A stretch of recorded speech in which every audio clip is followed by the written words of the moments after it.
Good afternoon and greetings to all colleagues joining us today for the first in a series of 6 consultations that is being organized by the African Union Office of the Youth Envoy as part of the Youth Silencing the Guns campaign. From wherever you're joining us in West Africa, you're welcome to today's consultation. And if you're joining us on social media, on our Facebook page, and following the conversations on Twitter, do not forget to go ahead with us as we welcome you to first in a series of consultations. Today's one is focused on West Africa. It's consultations on Youth Silencing the Guns Intergenerational Dialogue. And as part of this, we have a whole lineup of program ready for you today. If wherever you are joining us from, please pay attention as we go through today's program. I would start today's program by inviting the first speaker, who would be making a performance, Barama, an artist all the way from the Gambia. We have Barama in the room.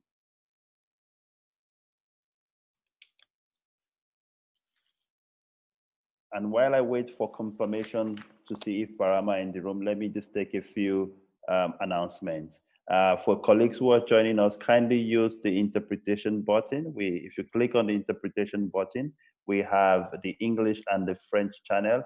And please do not forget to use the mute original audio. If you mute the original audio, if you're listening in French, that means you will not have to listen to 2 audios at the same time. So kindly use the translation button if you're listening in either English or French. Thank you very much. Again, if you are joining us on social media, the hashtag to use is Africa Youth Lead, hashtag Africa Youth Lead, and hashtag 100IGD. I am going to leave a comment in the chat box with the 2 hashtags for today's conversation. And so kindly follow us with those hashtags.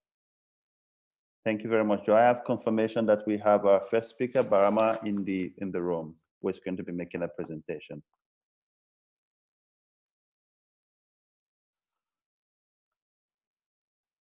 If we don't have Barama, I think I would go closely to today's convener, the Excellency, the African Union Special Envoy on Youth, Ms. Chebi, to give welcome remarks today. Ms. Chebi, do we have you here?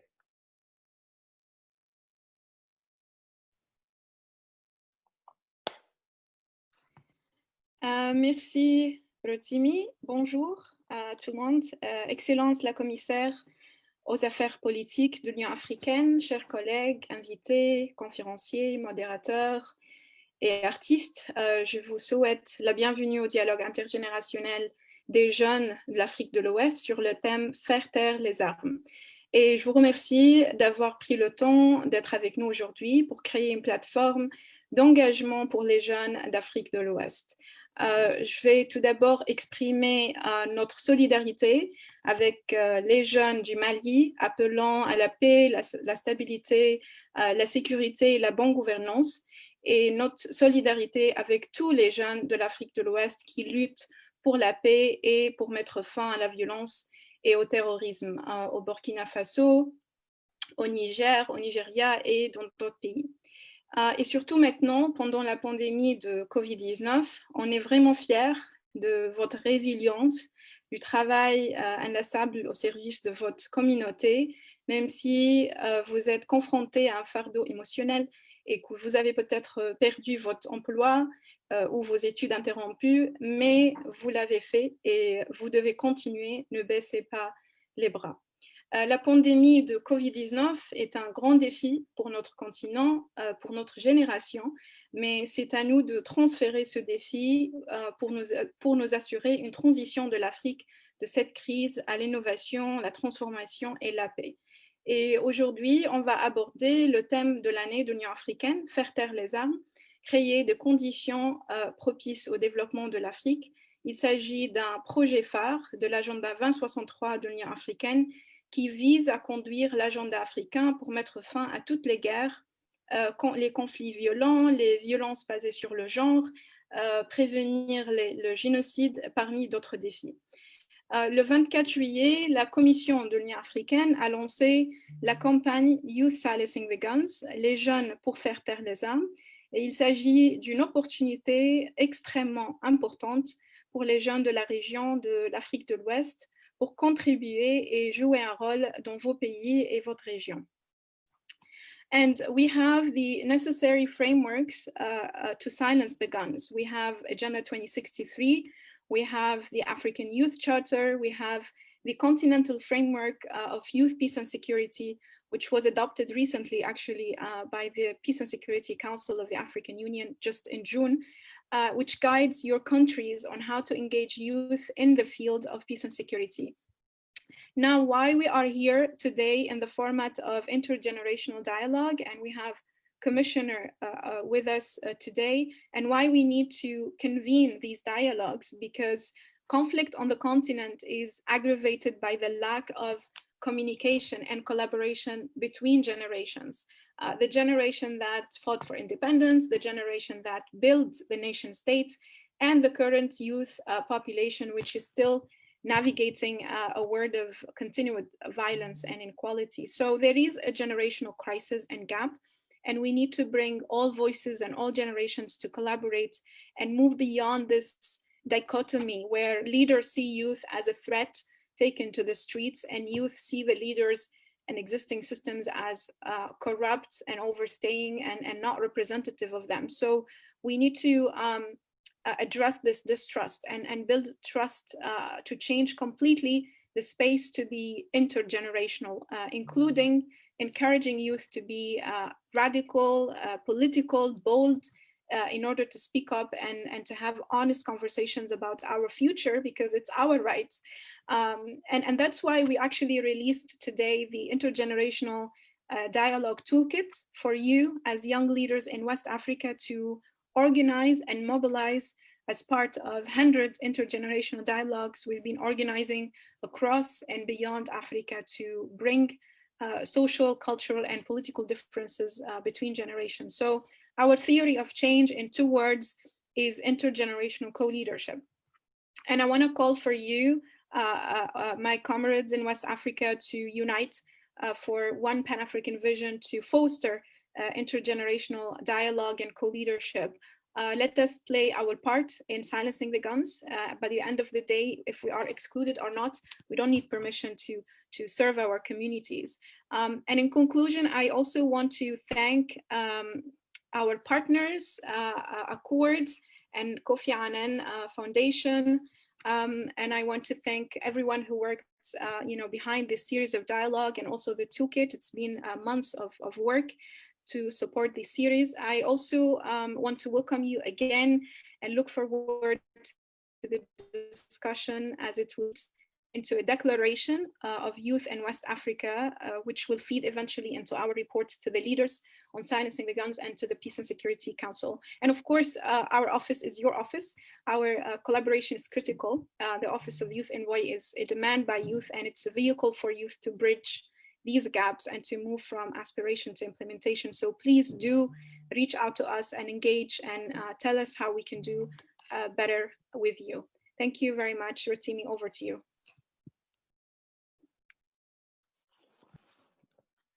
Thank you very much, Ms. Ayachebi, African Union Special Envoy on Youth, for these welcome remarks. And as she has mentioned, we call on youth from West Africa to kindly also use the toolkit to organize similar intergenerational dialogues, and the African Union Office of Special Envoy on Youth would be available to provide support as we go ahead.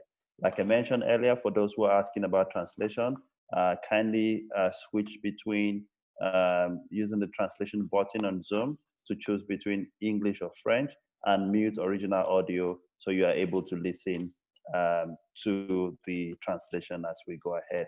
If you're joining us on Facebook Live or on Twitter, use the hashtag #AfricaYouthLead to comment and to share your thoughts and opinion, and as we continue to go ahead with this session.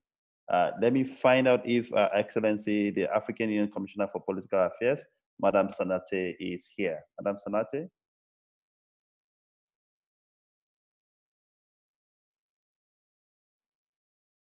All right, I don't think Madam Sanate has joined us. We'll go ahead with the rest of the program, and we hopefully hope that she would join us before we conclude today's session. Then very quickly, we'll go over to the dialogue session. And for this dialogue session, we have 3 speakers. We will be joined by Mr. Edward Muba, Executive Director of the Liberia Peace Building Office. And we would also have Mr. Halil Sane of the Yanamari movement. And finally, we would also be joined by Fatou Suriate from Le Bali Citoyen. First, I would yield the floor over to Mr. Edward Muba to give a few minutes opening statement, and I'll go over to the rest of the speakers. Mr. Edward Muba, the floor is yours.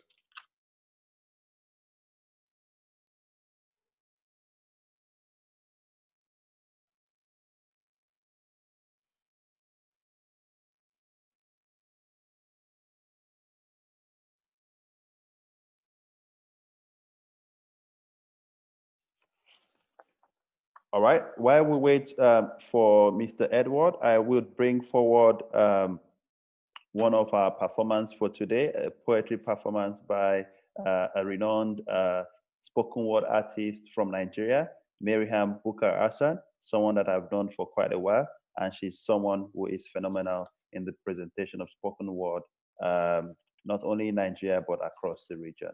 The floor is yours, Maryam. Kindly unmute your mic.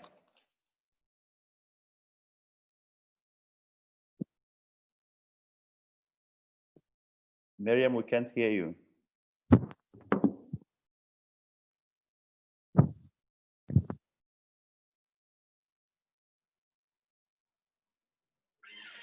Miriam, the floor is yours. We can see you, but we can't hear you.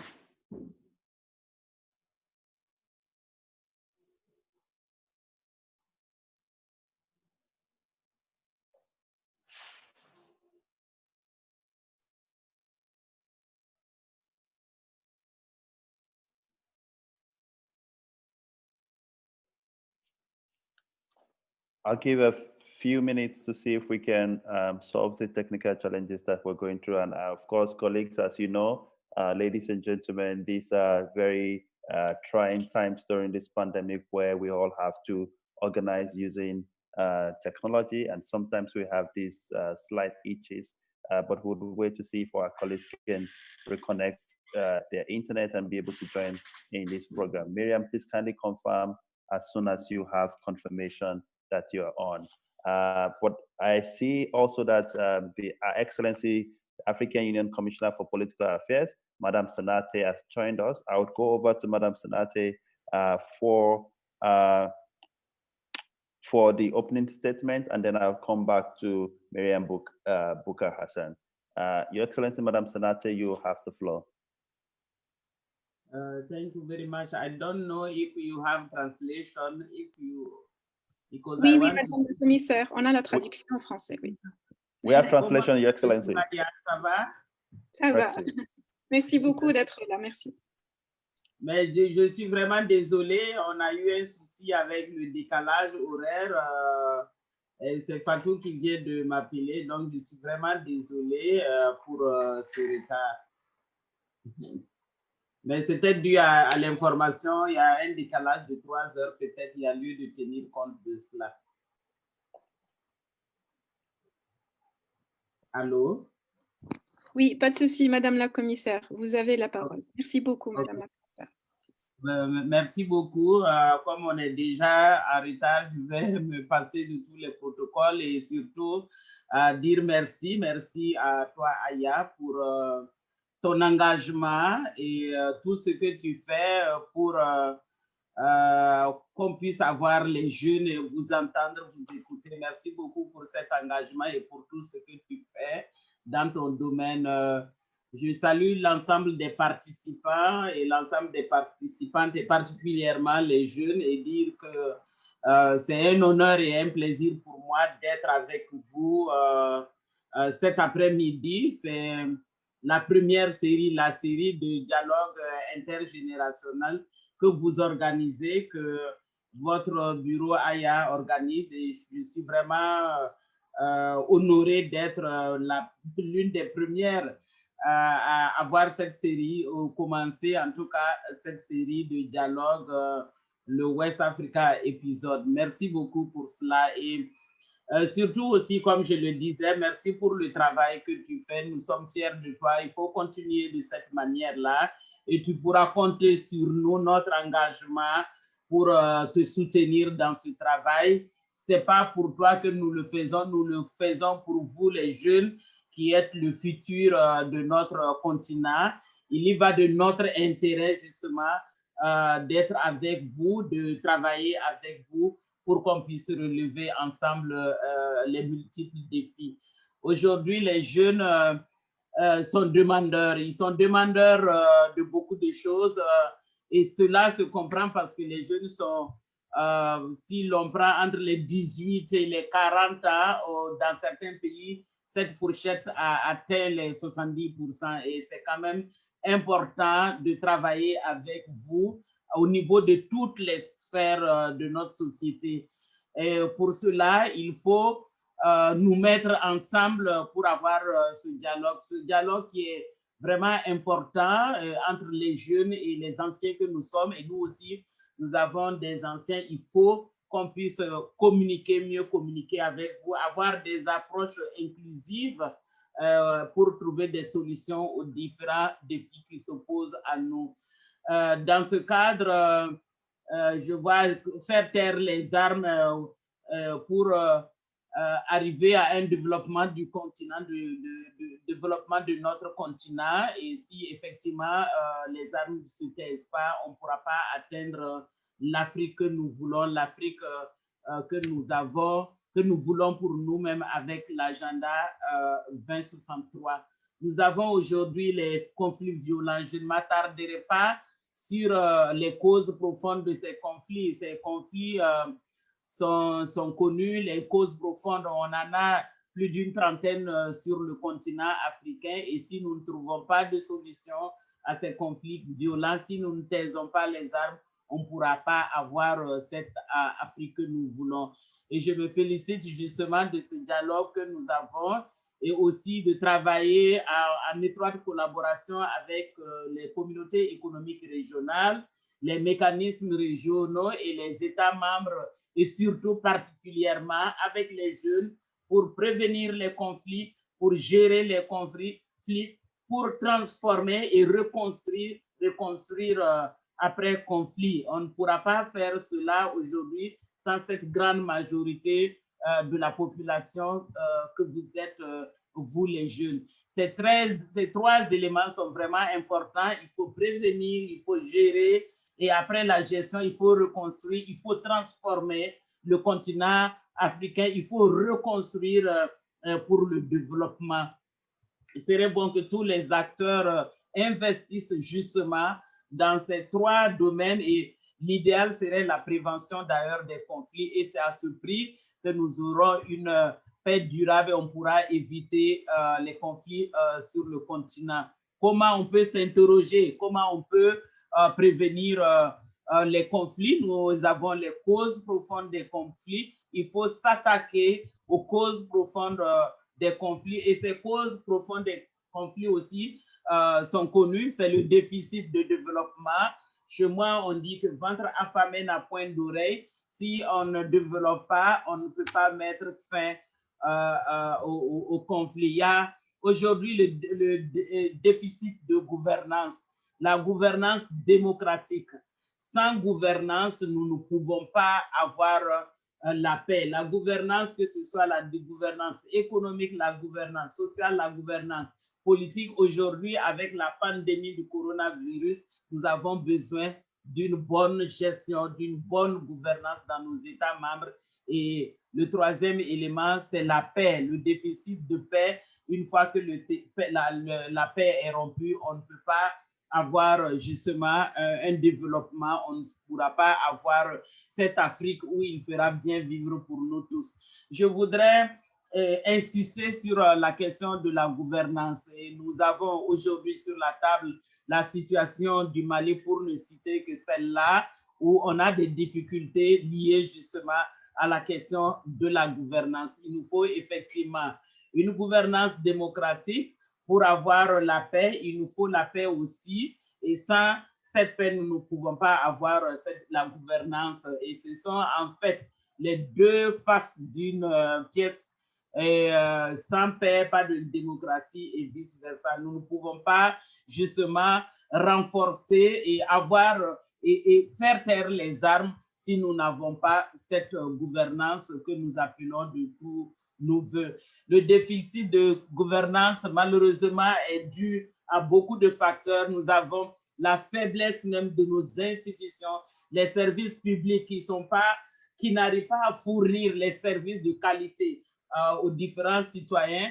On a aujourd'hui les militaires qui s'invitent avec les possibilités de coups d'État. On croyait que les coups d'État étaient à jamais révolus, mais on se rend compte qu'encore on a affaire à des coups d'État. On a la politisation de tous les secteurs. Ça, c'est quand même un problème et malheureusement, nous avons des conflits identitaires qui s'invitent et qui créent également des problèmes.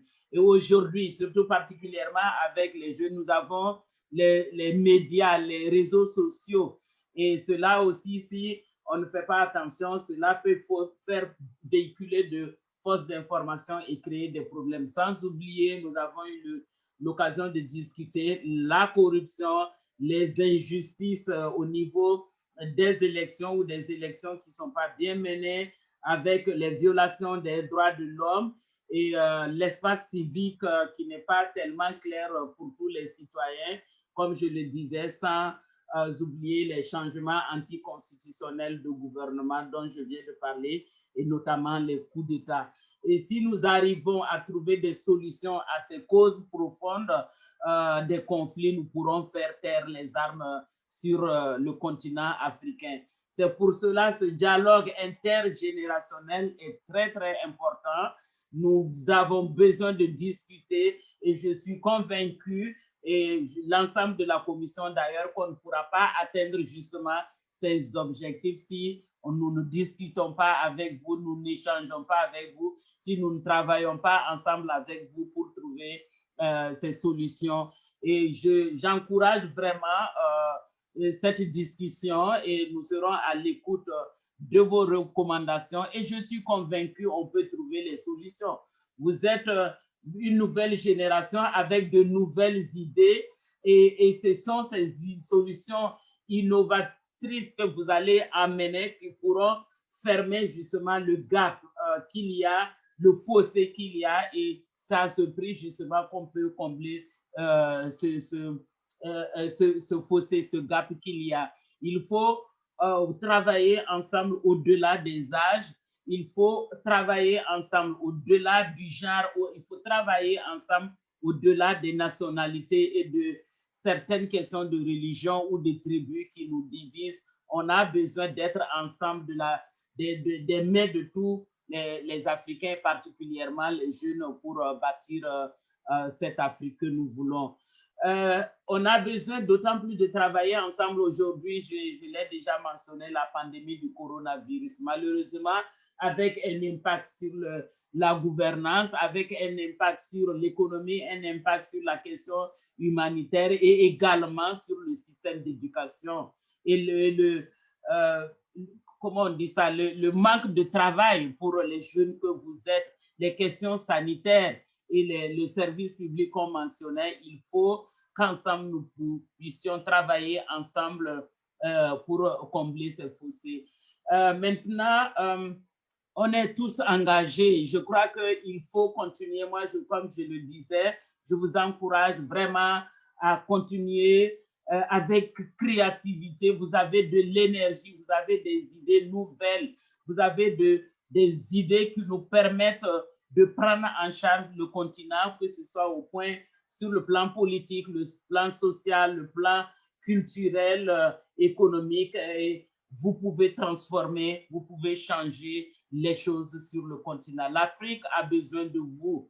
Le futur de ce continent dépend de vous, de ce que vous allez apporter. Et l'ancienne génération est là pour être avec vous afin qu'ensemble nous puissions trouver des solutions. Les mécanismes existent au niveau de l'Union africaine. Je n'insisterai pas sur l'ensemble des mécanismes. Nous avons la plateforme de l'architecture africaine de la gouvernance. Nous avons la stratégie pour vous, les jeunes. Nous avons également les femmes jeunes en politique et en gouvernance. Et cela me donne l'occasion de vous dire merci pour cet engagement que vous avez pris avec moi lorsque nous avons organisé cette réunion sur les femmes en gouvernance avec une part importante observée et qu'on garde effectivement pour la tranche jeune.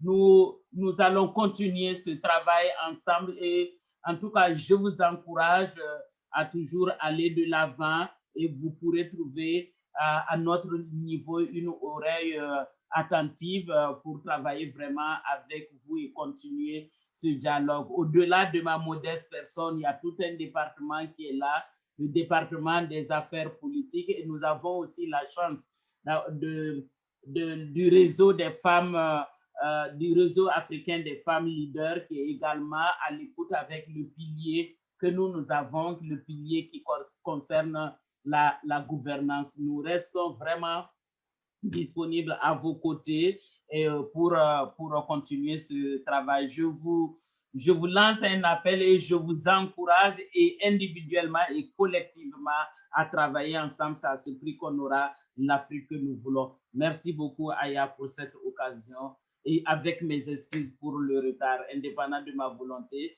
je n'avais pas l'information sur l'heure. Merci beaucoup et beaucoup de courage. Merci beaucoup, Madame la Commissaire. Merci.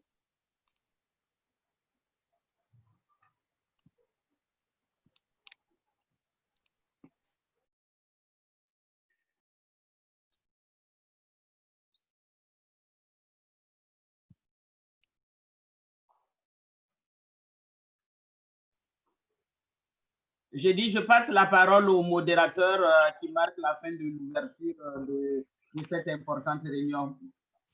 Je vous retourne la parole, monsieur le modérateur. Merci beaucoup. Thank you very much, Madam Commissioner, and it's such a pleasure to see you once again. For those who don't know, for colleagues joining us from all over the continent, Madam Commissioner Sanate is one of the excellency that I say. She's youth at heart, and she runs, our department runs what is called the high-level dialogues, the democratic governance trends, which has been on for, I think, the last 7 years.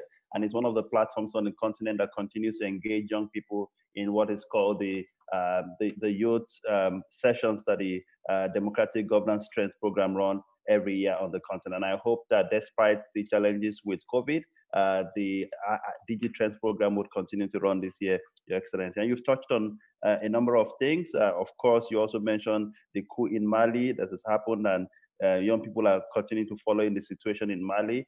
And it's part of what happens is when African countries do not pay attention to human rights abuses and governance challenges that leads to things like this. Thank you very much, Your Excellency. I would go over quickly to Miriam Bukar Assad for poem.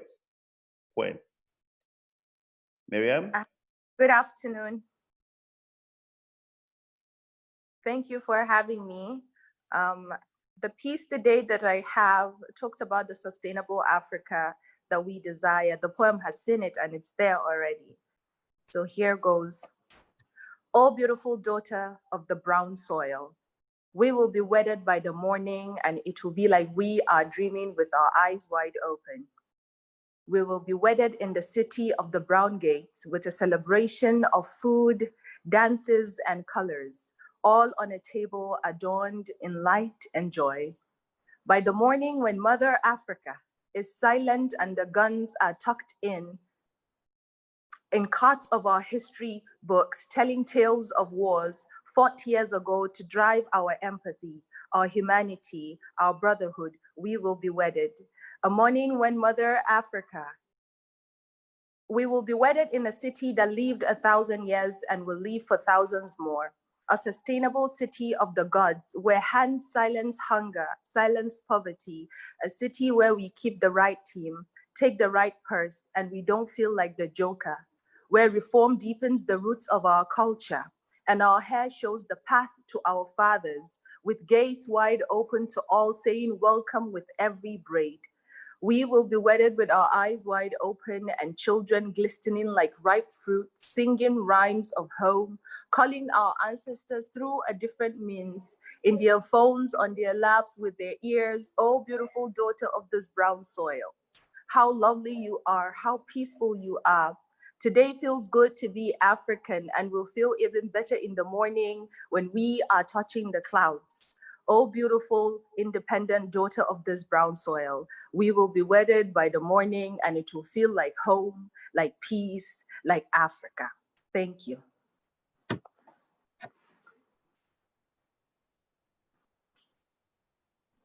Thank you very much, Miriam, oh beautiful daughter of Africa. You're one of the beautiful daughters of Africa that we have. Thank you for that beautiful rendition.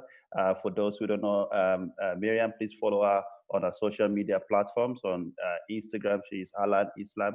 I kindly drop your Instagram handle on the chat box so that people can follow you. Thank you very much, Miriam, for that beautiful piece. Thank you for having me. You're welcome. I'll go over now to Ms. Mfreke Upana from the African Union Peace and Security Department to speak to us about how to frame the theme of the year on youth, peace, and security. Colleagues, if you're joining us, once again, use the hashtag Africa Youth Lead and hashtag 100IGD. Over to you, Madam Mfreke. Good afternoon, good morning, and good evening, everyone, and depending on the part of the continent or the globe you're joining us from. Thank you so much, Commissioner, for that very warm, refreshing welcome thoughts, and the Chairperson Special Envoy on Youth, Ms. Aya Chebi, and thanks very much, Rotimi, for the facilitation. It's a pleasure to join the West African young women and men today. I think trying to frame the theme of the year around youth, peace, and security is premised on the fact that the continent, especially since independence, it has been involved in series of violent conflicts, whether it's civil wars, issues of political instability, contestations and agitations over natural resource governance and management. This have really affected human security, but also national security, with strong implications for regional and continental peace, security, and stability.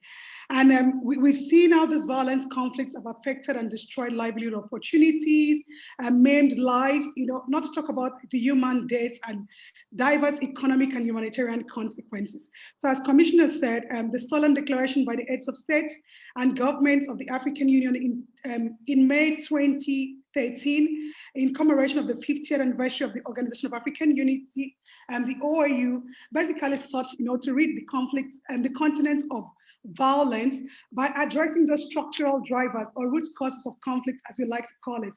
This includes issues that you and I deal with on a day-to-day basis, issues of unemployment, issues of poverty, perceptions of marginalization and exclusion, underdevelopment, transnational organized crimes that include drug trafficking, arms trafficking, human trafficking, but also the emergence of cyber criminality.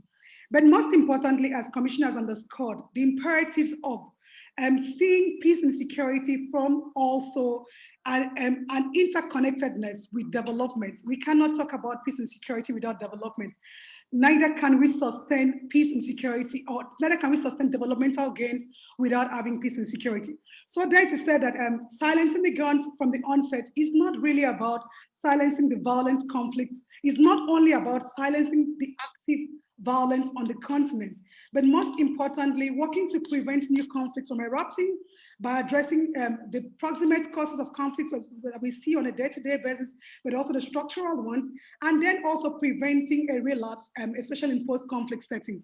So the African heads of state and member states of the African Union and regional economic communities have been working consciously since 2013 after the declaration, to push forward their agendas within what we call the African Peace and Security Architecture and the Africa Governance Architecture, to promote issues of democratic governance, rule of law, human rights, using conflicts and activating conflict prevention efforts at the very early stages, but where we fail to prevent, to manage and transform those violent conflicts, but also deploying peacekeepers on the ground and working to promote post-conflict reconstruction. In all of this, young people have been playing formidable roles, albeit that most often people or the society perceive them as the harbingers of violence, being at the forefront of violence, which we know is completely not true. The Africa Youth Charter, which was adopted in 2006, July precisely, provides room for young people's engagement in the areas of peace and security across 7 areas.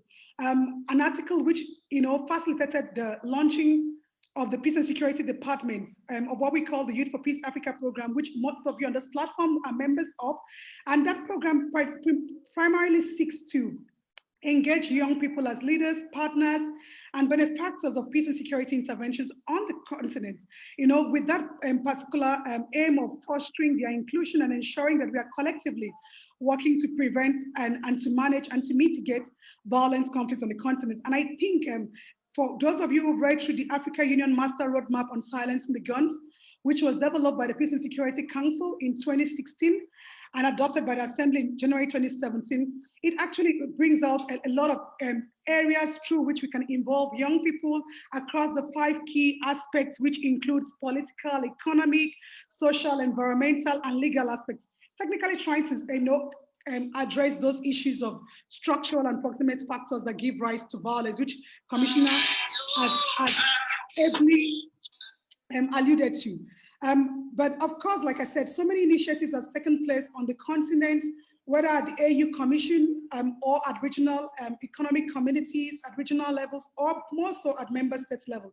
A key for instance, is youth and gender mainstreaming, ensuring that young people are also involved, not just as beneficiaries, but also leading the processes. The Peace and Security Council in 2018, at its first inaugural section on youth, peace and security, really recognized the roles of young people in peace and security and called for the immediate and effective participation, including through the appointment of 5 regional Africa Youth Ambassadors for Peace to work with Ms. Chebi in the promotion of peace and security on the continent.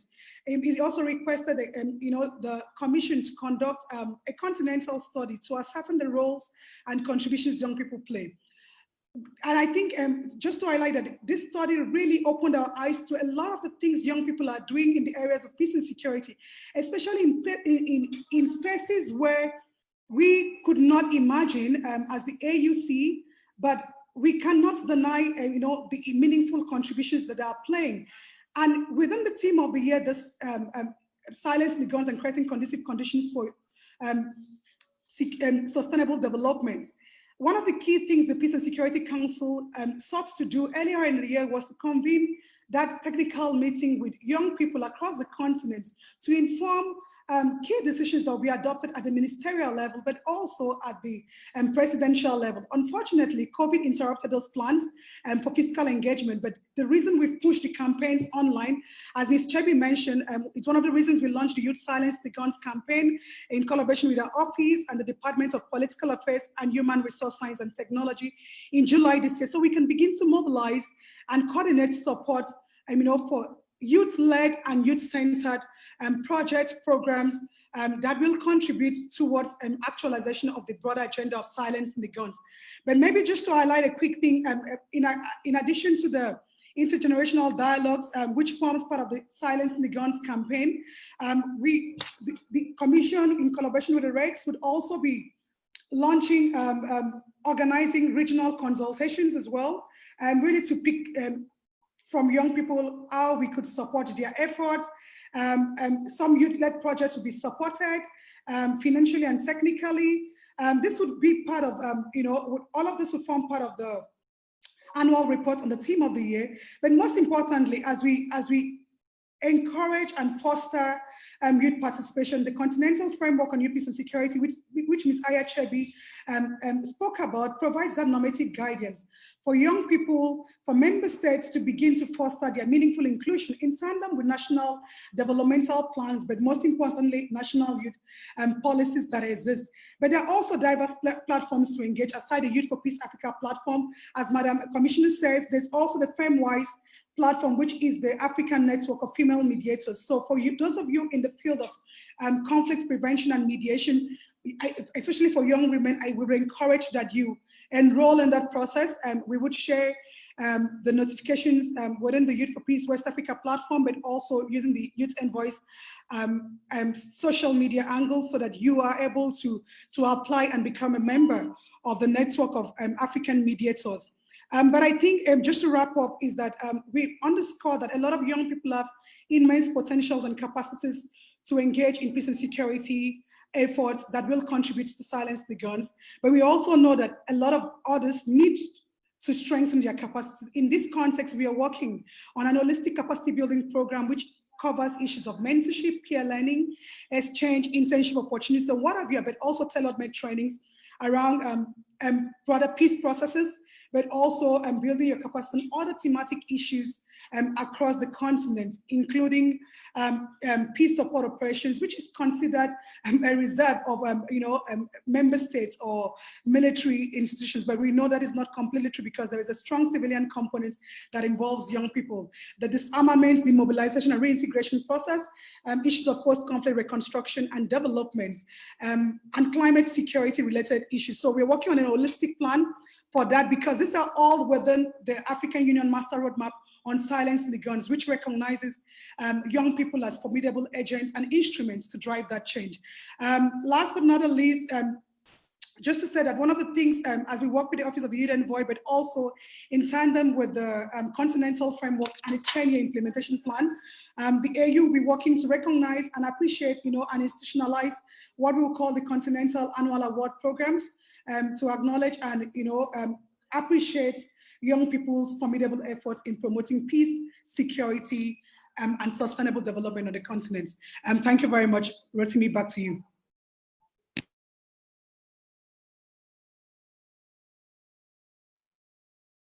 Thank you very much, Madam Mufreke. I see that you have tried to unpack quite a lot of things within the very short time that we have allocated to you, and thanks for speaking to the frameworks and the opportunities for engagement, and also for the how the African Union, especially the Peace and Security Department, is unveiling more programs during this COVID pandemic period that we're facing across the continent, and also ensuring to keep young people engaged with the African Union. I would move over next to the dialogue session with Mr. Edward Moba, Executive Director of the Liberia Peace Building Office. Mr. Moba, please, if you are here, kindly put on your mic and your video so we can see you.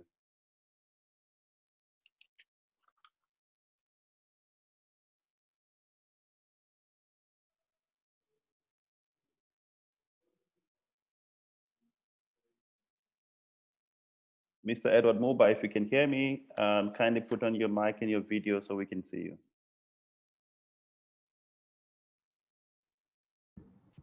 Can you hear me? Yes, I can hear you now. Okay, thank you very much.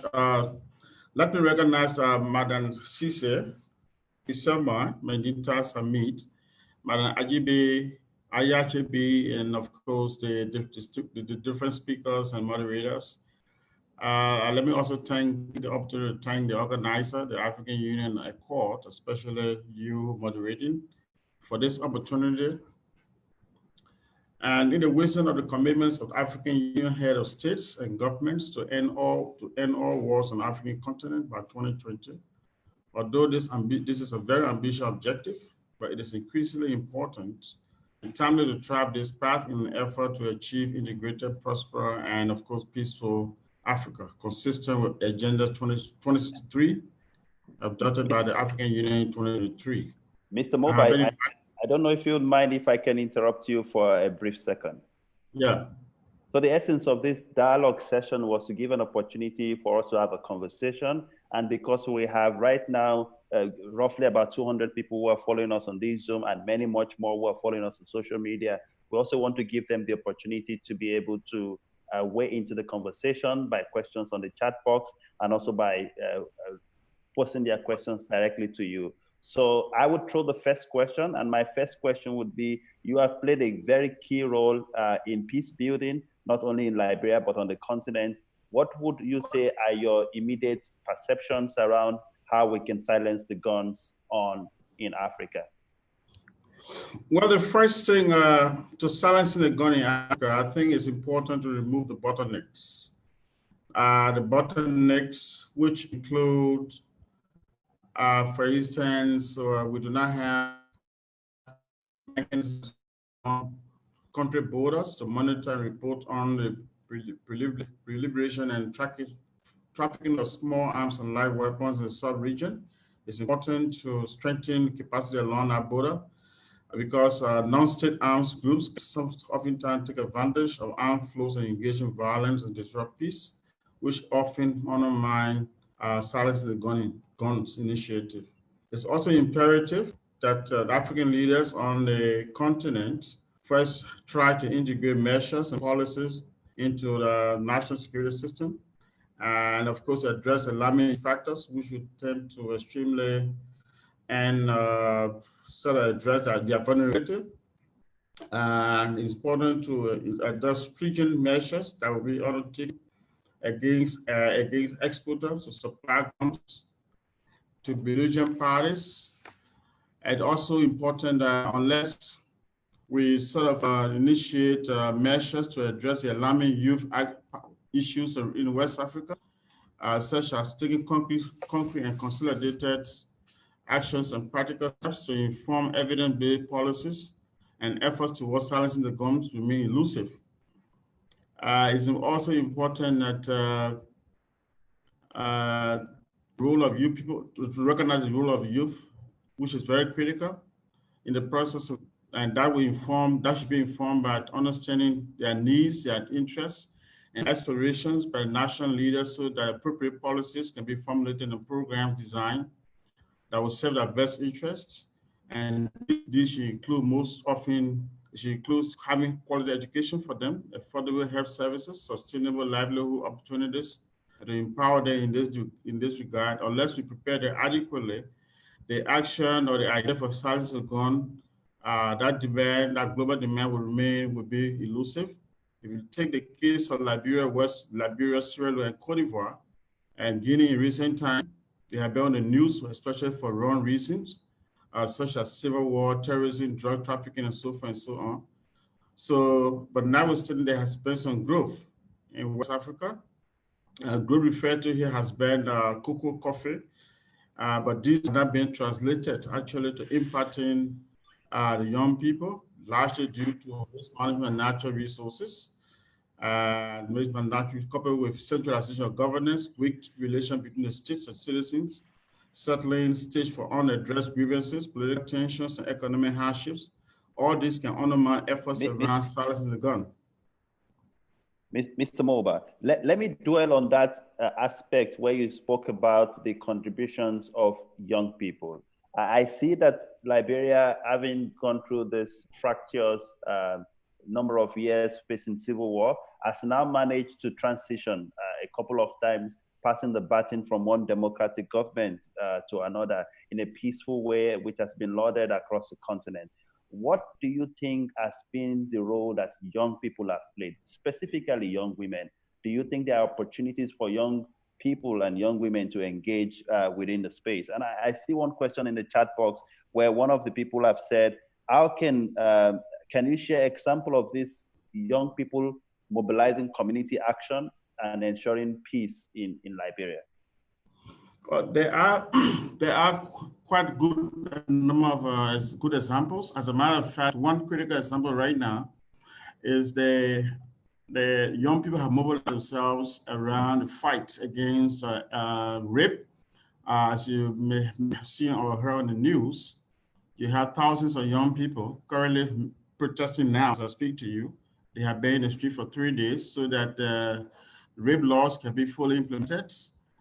Because there are increasing rape as a result of the COVID-19. We noticed a number of increasing rape actions.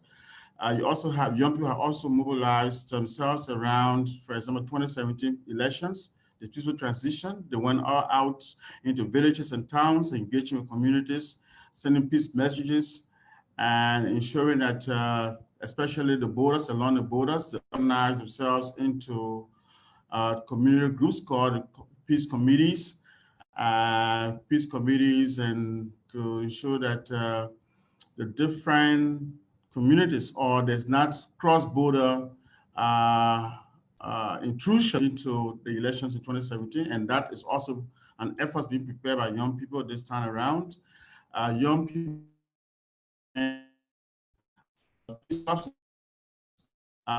in different segments of the country. They are also involved in early warning practices, where we have more than 200 young people that are involved in early warning practices to identify and report incidences of violence or issues that may have the potential to escalate into violence. So young people are doing quite well. You also have the youth parliament in the region, youth parliament where they agitate the advocates, the actual advocates for the rights of them, for the rights to education, right to good living, and right to employment and all of that. So there are a number of things that young people are doing, which I think is important to take note of, and of course try to ensure that they become more empowered as a champion cause for silencing the guns. Thank you very much, Mr. Moba. I would also like to mention to colleagues who are joining and watching us, if you'd like to ask your questions live, I'm happy to also announce that Madam Commissioner, Madam Sanate, Commissioner for Political Affairs at the African Union, is still around, and she has gracefully agreed to take in a couple of questions. So kindly use the raise your hand button if you'd like to ask a question, or drop your questions in the Q&A button, using the Q&A button. Please, don't drop your questions in the chat box. It's going to be a bit difficult to follow there. Use the Q&A button, or use the raise your hand button if you would like to ask questions. Let me take this question for Excellency Madam Sanate. I see in the chat box, people are asking about what is the synergy between the African Union and the regional economic communities, especially in the light of potentially trouble spots in the region, most recently Mali. People are saying we are not seeing the visible role that the African Union is playing. Perhaps there are a number of things that are being done underneath that people do not see publicly, but can you help us to showcase and share more examples of the collaboration between the African Union and REX in light of Mali as a case point? Madam Commissioner?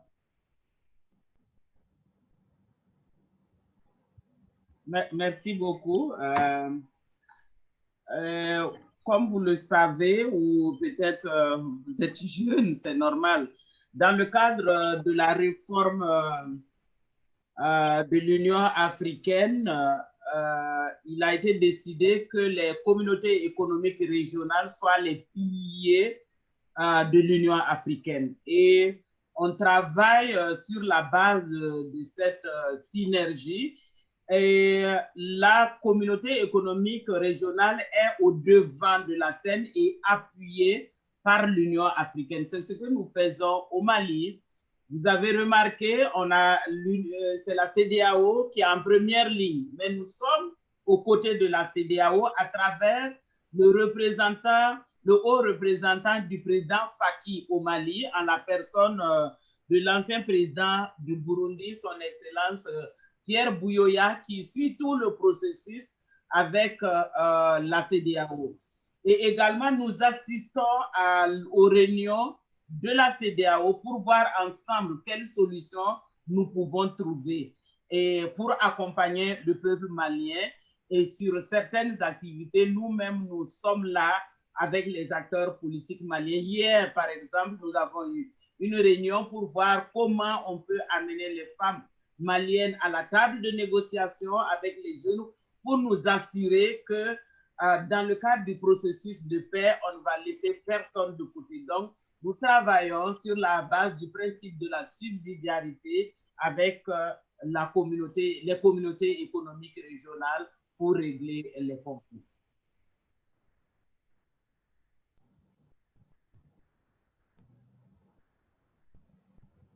Thank you very much, Madam Commissioner. I see quite a couple of hands now in the session, and I would like our technical team to please pay attention. Let me start with Elvis Nyonga and Edimo. Elvis Nyonga Edimo, you'd have 1 minute. Please unmute your mic and speak. Elvis. Yes, so thank you very much. As he said, I am the head of communications for the World Resources Institute in Africa, based in Ethiopia, currently in Cameroon. So my question is, when I look at the term silencing the guns in Africa, is there a surface meaning? Is there a meaning which is deeper, owing to the fact that basically most of the conflicts which have hit Africa particularly have not been about guns, but machetes and the rest? As a former journalist, I was speaking to someone yesterday, and he was actually telling me, okay, well, you talk about silencing the gun. So do you give reason for people with machetes or people with cutlasses and the rest to chop off people's necks? So is there a deeper meaning? And if there is a deeper meaning, where should this dialogue actually be? Glad to give my insights and my input some other time. Thank you very much. Thank you very much, Elvis. We'll take 3 or 5 questions at once, and we'll give the floor to Mr. Muba and Her Excellency, Madam Commissioner, to respond to these as one. I'll go over to KK Malik. KK Malik, you have the floor. You would have 1 minute, and please go straight to the point as Elvis has done. Kindly unmute your mic.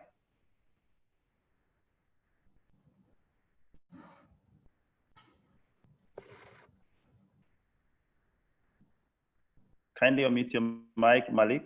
And if Malik is not there, let me go over to the next person. I am trying to see if we have any young woman who is there who would like to ask a question. Let me go to Emil Bong Okon. Emil Bong Okon, the floor is yours.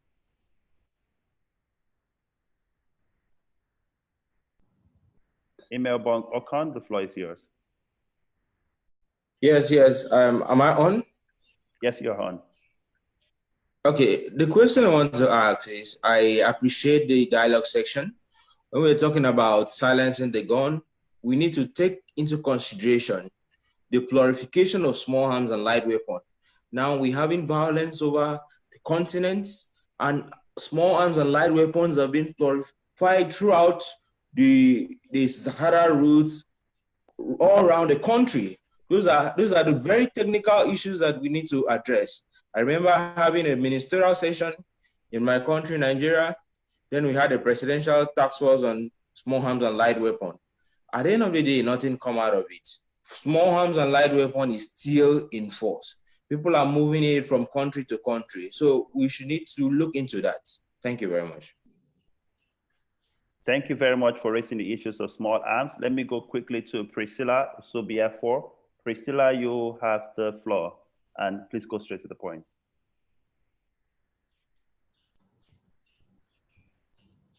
Kindly unmute your mic, Priscilla, if you can hear us.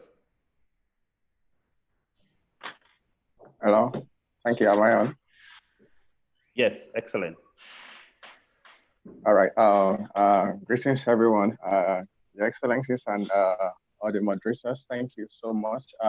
My question is just to AE. Hello? Go ahead. Hello? Go ahead, we can hear you. Hello? Okay. I want to,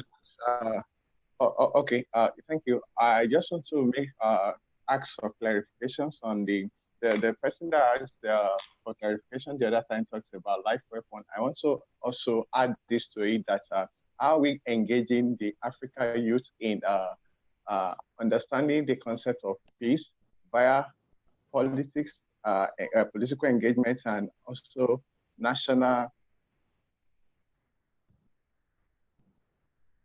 Thank you very much, Priscilla. We see that your question is focused on engaging young people, especially also around small arms, proliferation of small arms on the continent. Final one for this batch would be Sharon Onkoni. Sharon Onkoni, you have the floor, and please use 1 minute.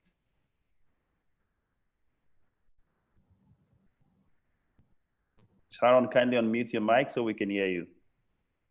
Hello, yes, but I don't know what's happening. We can hear you, Sharon. Nothing is happening. Okay. Je vais m'exprimer. I'm going to talk in French. Je voudrais dire que ce qui entraîne les violences et l'oppression et la répression orchestrées par ceux qui s'éternisent au pouvoir. Des pays où il y a la modification de la Constitution à répétition ne peut que susciter la prise des armes.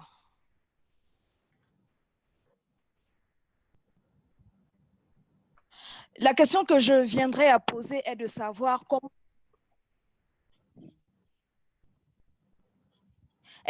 comment l'Union africaine s'arrangerait à ce que ceux qui sont au pouvoir, au lieu de changer la Constitution,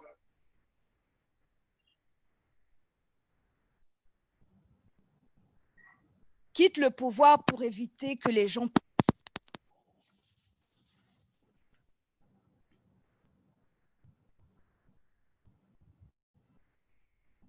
Thank you very much, Sharon. I see that your question is focused on constitution and the incessant constitutional tweaking that we've seen on the continent, where people use that opportunity to elongate or extend their stay in power.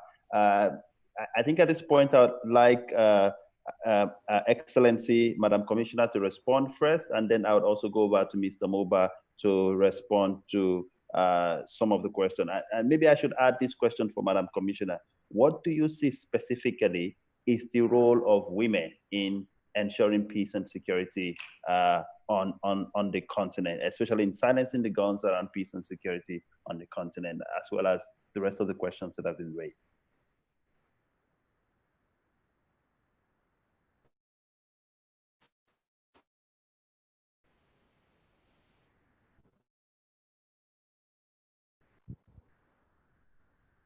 Merci beaucoup. Je commencerai par la question des modifications de constitution. Vous avez parfaitement raison. La volonté de certains dirigeants africains de s'éterniser au pouvoir en modifiant les constitutions, ce qui entraîne des mouvements, des marches, contre-marches, et finalement, on a des bains de sang, ou d'autres passent par d'autres moyens pour modifier les constitutions à travers des scrutins référendaires. Je dirais qu'au niveau de l'Union africaine est claire sur la question des modifications de constitution.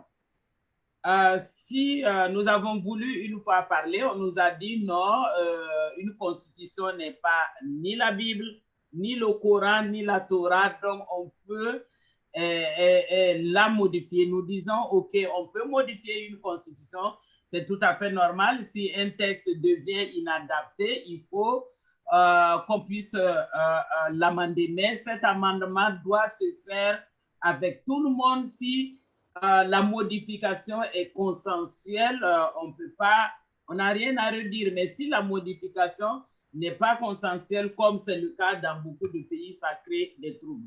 Nous avons, d'abord, nous n'observons pas, nous observons les scrutins électoraux sur le continent, les présidentielles, les législatives, mais si un pays s'engage à modifier une constitution, l'Union africaine n'observe pas ce processus. La seule fois où nous avons observé un scrutin référendaire, c'était la scission entre la République du Soudan et la République du Soudan du Sud. Nous étions là à l'époque, nous-mêmes, nous n'étions pas en fonction, mais l'Union a eu à observer. C'est pour vous dire que l'Union elle-même ne cautionne pas les changements, surtout si ces changements ne sont pas consensuels. Je suis entièrement d'accord avec vous, mais est-ce que c'est la solution de prendre les armes? On peut aussi, je pense, par le dialogue. Malheureusement, ce dialogue est parfois difficile, mais il faut par le dialogue parce qu'une fois que les gens s'engagent dans cette violence, nous perdons malheureusement des citoyens africains qui contribuent à bâtir la paix et la sécurité, le développement du continent. Un mort même en politique est déjà un mort de trop. Nous travaillons, nous sommes en train, et malheureusement avec la pandémie du coronavirus, nous avons élaboré des principes qui seront examinés. Nous avons trouvé ce dossier, nous avons travaillé le dossier, nous étions à la phase finale pour avoir des principes directeurs pour dire aux États membres ne modifiez pas les constitutions, surtout si cette modification n'est pas consensuelle comme c'est le cas dans beaucoup de pays. Nous essayons de faire de la prévention, mais malheureusement, l'Union africaine n'a pas d'armes pour dire, ben voilà, si vous n'arrêtez pas, on va envoyer notre armée pour vous obliger. C'est ça la difficulté. Une question aussi sur les armes de petit calibre, les armes blanches, oui. Malheureusement, lorsque les populations dans certaines régions utilisent ces armes blanches et parfois toutes sortes d'armes, avec le cas de la RDC, toutes sortes de situations où particulièrement les femmes sont les victimes. Ce ne sont pas des fusils de gros calibre, mais quand même des armes qui font mal. Nous avons des textes en la matière, les Nations Unies ont élaboré en la matière. Nous avons au niveau de nos États membres des comités de lutte contre la prolifération des armes légères, mais ce sont des armes qui circulent sous les manteaux et ça devient difficile à contrôler. Sinon, et aussi bien l'Union africaine, les Nations Unies et les communautés économiques régionales se penchent sur cette question des armes légères et de petit calibre pour essayer d'amener la paix. Et nous avons l'habitude de dire aussi, il faut que nos partenaires aussi nous accompagnent parce que la plupart de ces armes, les armes, oui, les armes comme les machettes et autres, on peut les fabriquer chez nous, mais il y a certaines armes comme une Kalachnikov, ce n'est pas nous qui fabriquons des Kalash, nous on ne fabrique pas de fusils, mais malheureusement, ces armes circulent et font vraiment mal. Et parlant du rôle des femmes, oui, les femmes ont un grand rôle et le président Faki attache une grande importance au rôle des femmes en matière de paix, sécurité et prévention. Et c'est pour cela qu'il a son envoyé spécial en la personne de Bineta Diop qui s'occupe de cette question, qui est présente. Et c'est sous son leadership d'ailleurs que nous avons eu cette réunion d'hier avec les femmes, l'ensemble des associations des femmes du Mali pour voir comment nous pouvons accompagner les femmes, qu'elles soient autour de la table, qu'elles puissent aussi être présentes et aussi faire valoir leur point de vue pour être sûr qu'on aura une paix durable.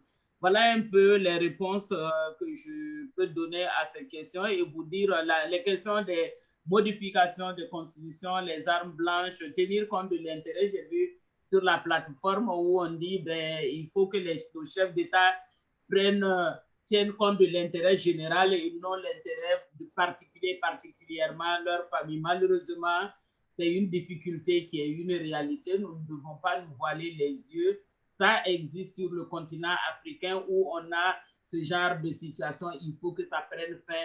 Mais nous comptons sur vous, justement, les jeunes, pour que cela prenne fin. Il nous faut une autre gouvernance pour éviter ce genre de situation. Parce qu'il n'y a pas... Le dernier cas, c'est le Mali où on a eu des difficultés, mais les exemples sont légion sur le continent africain. Il faut une bonne gouvernance, une gouvernance aussi bien politique, économique et financière pour tenir compte de l'intérêt. Mais nous comptons vraiment sur vous. Vous êtes sur la bonne voie pour changer les choses sur le continent africain. Nous restons disponibles s'il y a d'autres questions. Sinon, je vais peut-être m'excuser. J'ai encore une autre rencontre, mais je vais vous écouter encore quelque temps et je reste disponible pour répondre à vos questions. Merci beaucoup. Well, if I may come in at beginning with the question you just raised about the role of women in silencing the guns, I think we have, you can hear me? Yes, we can hear you. But before you go ahead, let me just thank Madam Sanate, Honorable Commissioner for Political Affairs at the African Union, who has to take her leave now. We practically hijacked her for this interactive session because anytime we have Madam Sanate, she's always obliging and have the opportunity to interact with young people on the continent. Thank you very much, Your Excellency. You can proceed to your other meeting, and Mr. Moba would continue this session. Merci beaucoup. Okay. Thank you. With respect to the role of women in silencing the guns, I think Liberia has had a very, you may like, a sounding and very fruitful role that women have played when it comes to issues around building and sustaining peace. the role of women is quite critical in silencing the gun. For example, they get involved in policy around here, policy, advocacy. Currently, we have a group of women that was led by West African Network for Peace Building, Lema Bowie, who was Nobel laureate. These women constantly engage policy actors, political actors, to ensure that peace remains the supreme concern of everyone. So advocacy, political leadership, affirmative action on the part of women are very critical to ensuring that the silence is gone. With respect to the question about small and the flow of small arms and light weapons in the region, I think it's important for the AU and partners to encourage the small arms and light weapon manufacturers to be able to ratify small arms trade treaty. And by doing that, it is imperative that the issues of small arms or the issues of illicit flow of small arms in the region will be minimized. So the EU is in this respect. And also think that's important, also related, that is to monitor and track cross-border movements for illicit flow of small arms and light weapons. As you see, the MRE region is very polarized. The borders are very porous. All right, you have so many illicit crossing points. So it's very easy for people to cross with arms into different places. So it's important for us to man our different borders to make sure that we have stringent measures put in place to monitor and track cross-border movements for illicit flow of small arms and light weapons. It's important for community along the borders to get engaged in community peace-building initiatives, preventive peace building, which are also critical for addressing the issues of silencing the gun. In addition, we also think that the youth is very critical when it comes to creating awareness, create sensitization, educate people on climate change, educate people, educate citizens on good governance and accountability, using community radio stations, setting peace clubs in schools, as I mentioned earlier, and seeking the wise counsel from chiefs and elders. All this can contribute to efforts around silencing the gun. And lastly, I also think that our political actors, our government actors, need to make sure that they can put mechanisms in place to actually prepare to strengthen opportunities or create opportunities for young people to access livelihood, sustainable livelihood.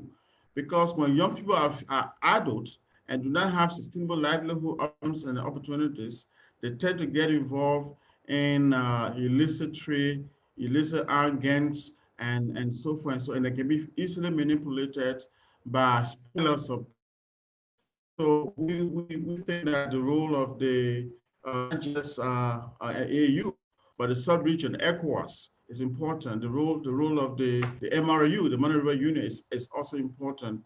And all of that bring together in a very coordinated fashion so that they develop systems and processes, mechanisms that will help to address issues of the young people, that will inherently address the issues of silencing the gun.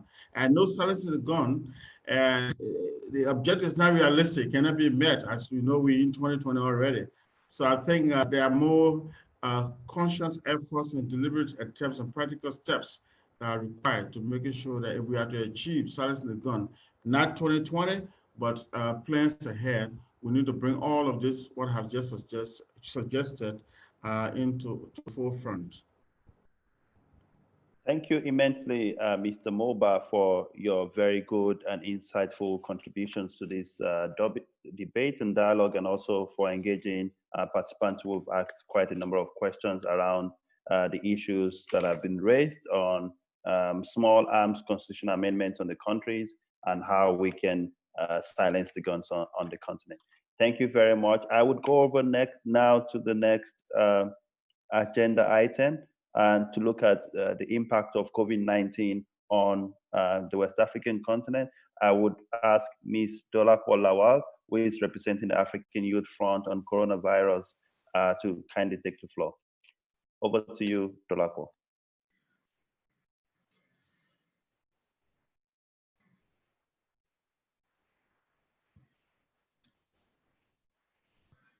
Yanni? Dolapo, over to you.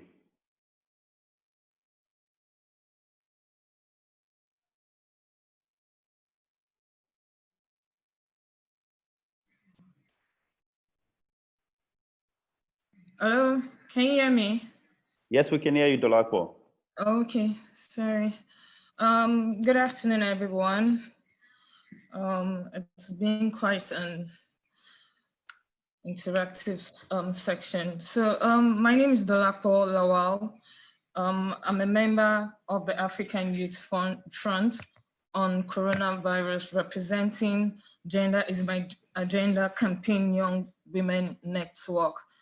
On May 6, 2020, the African Union launched the African Youth Front on coronavirus as a multi-stakeholder youth advocacy group to support the implementation of African continental strategy for COVID-19 pandemic. This initiative is an innovation of the African Union, creating more opportunities for young people's participation and engagement as co-leaders and not just recipients of responses that they do not co-create. 18 networks were identified as a result of the virtual AU youth consultations, following the convening of over 400 youth leaders from 42 countries throughout 13 online consultations, including national youth councils, students, refugees, young women entrepreneurs, movement activists, and other civil society actors. The Youth Front has held 17 meetings so far with the participation and support of Commissioner of HRST, Commissioner of Social Affairs, Commissioner of Infrastructure and Energy, and the Deputy Director of African CDC. We have also had a training with Twitter on online campaigning and mobilization. We have worked on youth contributions to the partnership to accelerate COVID-19 test, which is PACT. That's the Test, Trace, and Track initiative being championed by African CDC, and submitted a policy brief to African CDC on this. We also worked on risk communication and social engagement to contribute to African CDC engagement with youth, in which this webinars to engage with young people is a part of. In addition to this, we have discussed the impact of COVID on vulnerable youths and are working towards mobilizing resources for the vulnerable groups. Our project currently is the Max Up Stand Up campaign to mobilize young people on mask wearing. And we also have one pending, which is the mental health. So let's just move to the impact of COVID on youth. In the month of June, the Youth Front conducted discussions and consultations which elaborated the impact of COVID on young people and the immediate needs as countries were trying to build back what had been lost. During these discussions, the youth leader noted that young people were not affected as much by the actual virus as compared to the much older populations. They also noted the deaths from the pandemic in their immediate communities were not very high. However, when compared with global trends. However, the youth leaders emphasized the social economic impact of the pandemic, which was disproportionately heavier on young people and had direct consequences for many African youths. In addition, the global pandemic exposed the inadequacies of infrastructure, healthcare, governance, and social protection in many African countries. The points below illustrates the major areas that the members of the Youth Front uncovered as being major impacts of the pandemic on youth. So we'll move to the interruption of education. A member of the African Youth Front in the Federation of African Medical Students Association noted that the education of many members had been interrupted as many institutions did not have the necessary structure to support out of classroom learning. In countries where online learning attempted, access for the students was a consistent challenge due to poor internet connectivity and high cost, lack of electricity, and unconducive home environments. And just one more minute, Tolako. One more minute so they can wrap up. Okay. So I was going to elaborate on that, but let's just move to rising unemployment. Work in the informal sector is the standard economic condition of most youths in Africa. Representative noted that due to the imposed lockdown, many youths had lost their sources of livelihood as youths were majorly involved in the form of vulnerable employment. Another finding revealed the retrenchment of many workers, even in the formal sectors, as companies were either closing down or slimming their workforce to cope with the reduction in economic activity and revenue.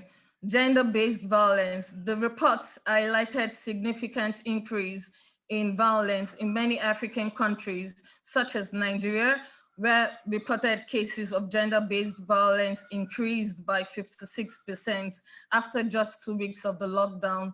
They noted these cases were on the rise, with many of the survivors being trapped with their aggressors and having limited access to external support and care, worsening condition of vulnerable youths. Another impact noted was the worsening economic situation of vulnerable youths who have had difficulties accessing food, financial support, and healthcare support as a fallout from the measures put in place to curb the spread of the pandemic. One important thing to come out of these consultations was the fact that young people were asking for a radically different approach to doing things as countries attempt to build back. COVID exposed a lot of systematic flaws and social injustice. They also highlighted the importance of co-creation and being a part of the process of building back. The most important urgent needs were summarized: intergenerational co-leadership, systematic overhauls and improvements, and not ad hoc short-term fixes. Education and back-to-school support services, employment and economic support, youth-friendly and gender-based psychosocial support services, immediate support and welfare relief for vulnerable population, and lastly, universal health coverage, including mental health support. I would like to emphasize again the importance of intergenerational co-leadership as advocated by the AU Youth Envoy. We young people do not want just to be beneficiaries or dependents. We want to be co-leaders and co-creators of the reform to build back our society better. Thank you. Thank you very much, Dolapo Lawal, for sharing the work that the African Youth Front on Coronavirus has been championing over the last couple of months. And as many of you know, colleagues who are on that platform I've been volunteering at meeting almost on a weekly basis to contribute their quota to stamping out COVID-19 from the continent. Very shortly, I would go to a performance artist, Barama. I hope Barama is ready to come on live. If you're here, Barama, kindly put on your video. I'll come to you shortly. And colleagues, I'm sure you are seeing some of our polls coming on your screens. Kindly use the polls to kindly respond to the polls as they come in. And don't forget our hashtag Africa Youth Lead. Africa Youth Lead is the hashtag as well as hashtag 100IGD. Thank you for joining, and please tweet and join us on social media. Barama, are you here?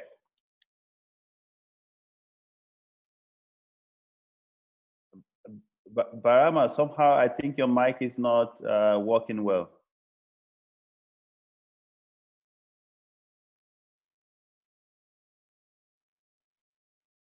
Barama, I think we have issues with your microphone. We cannot hear you at all. All right, I'll wait for Barama to check with its microphone. Barama, if you can hear me, kindly check your microphone. I can see from my connection here that your video is connected, but your mic is not connected. Please check on that. Yes, you're connecting to audio. After Barama performs, we're going to go into the breakout sessions. For those who have registered for the breakout sessions, we would have 5 breakout sessions. We have a breakout session on conflict-free Africa. The second will be on silencing corruption. The third would be on silencing gender-based violence. The fourth would be on silencing youth unemployment, poverty, and hunger. And the final session will be on silencing climate crisis. Those who have registered for these sessions have received directions on how to join this session. Barama, we're waiting for your audio to connect. If your audio is connected, do let me know, and you can proceed for your presentation. While we wait for your presentation to connect, I also see that colleagues are asking about joining the African Youth Front on COVID-19, the coalition, and information about that. We will post the links to the platform to you on the chat box.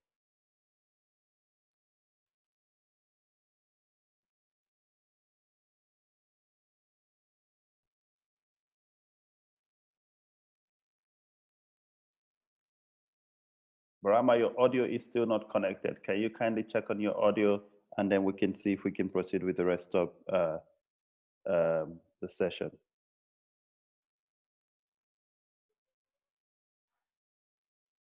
All right, Barama, maybe what you want to do is to disconnect and reconnect again and on your audio, because I see connecting to audio from my end, but it's not yet connected.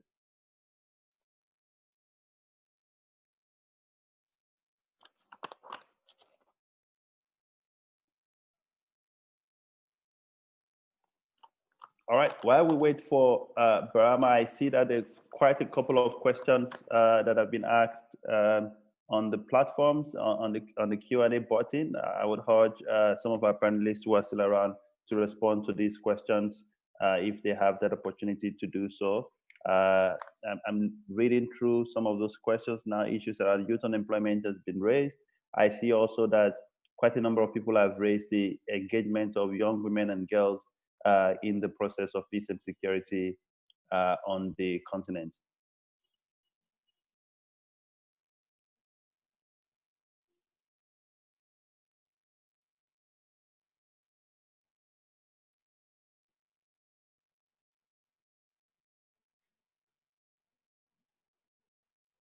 All right.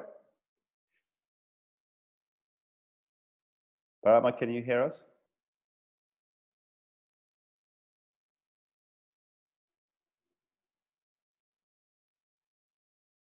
Somehow your audio is still not connected.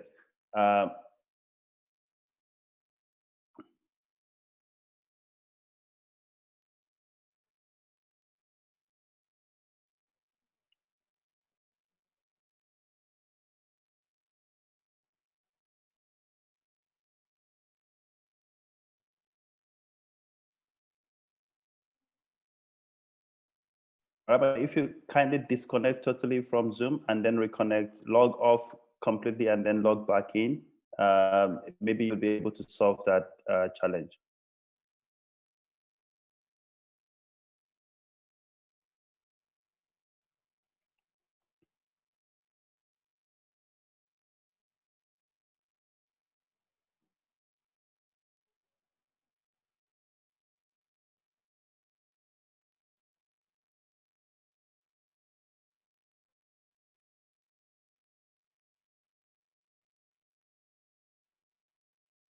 All right, so while we're waiting to solve the technical challenges that we're facing with Parama, I would like to bring up Ms. Ayachebi, and I would also like to see if anyone has further questions.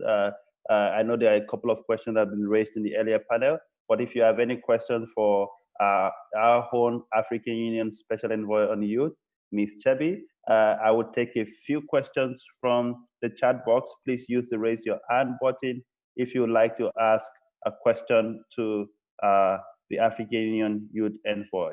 I see a couple of hands. I know a couple of hands have been there earlier, so I'm not sure which ones are the new hands. If you're just raising your hands, let me know. Let me start with Chiamaka Chigbata. Chiamaka Chigbata, you have the floor. That's from Nigeria for sure, huh? Yes, Chiamaka here. Good afternoon, Aya and Rotimi. Okay, my name is Chiamaka from Nigeria, yes. My question is, please, what is the presence of the African Union in Nigeria, particularly Lagos, which is where I stay, and how can I volunteer or participate or become a part of what African Union is doing in Lagos, Nigeria? Yes, that's my question. Thank you. Thank you, Chiamaka. I'll take two more questions and then I'll give the floor to Ms. Chebi to respond. Let me go to Mofo Wopimazi. Mofo Wopimazi, you have the floor.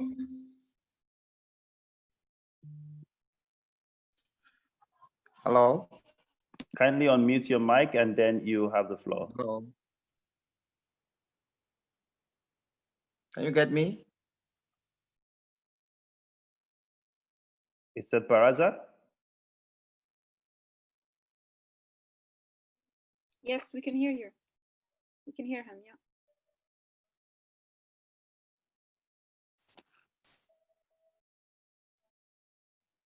All right. While we wait for the connections to come on, I would go again to a couple of other people, two more questions, and we'll come back to that. Let me go to Renia. Renia Camus. Renia, you have the floor. Kindly unmute your mic and speak. Hello. Yes, we can hear you. Hi, my name is Rania Karmous. I'm from Tunisia, and I wanted to ask almost the same question as the one before me. As you know, the presence of the African Union in Tunisia is not that of, well, it's not very present, let's say. So I also asked earlier, so I really want to know how can we be really active and like helpful in this manner and in all the issues of the African role. So if you may be so helpful as to tell us how. Thank you. Thank you very much. I'll take the third and final one in this round. Musa Lukumbu. Musa Lukumbu, the floor is yours.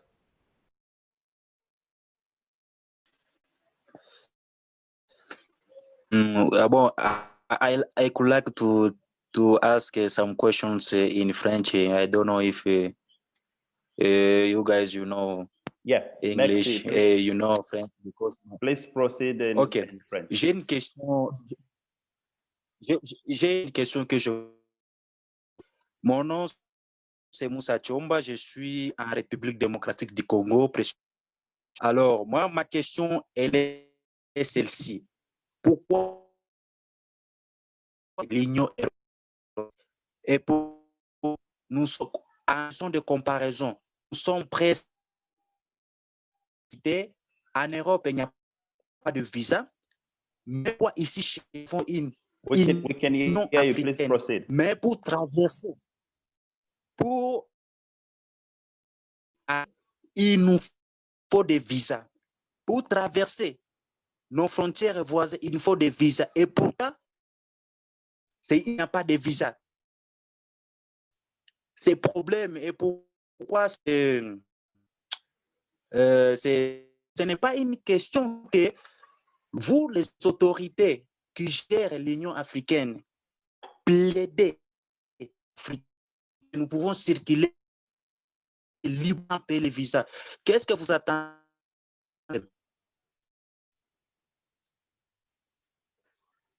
I got the question, Rotimi. It's okay. Thank you very much for your question and comment. I'm sure the African Union Special Envoy on Youth has heard you quite clearly. Over to you, Aya.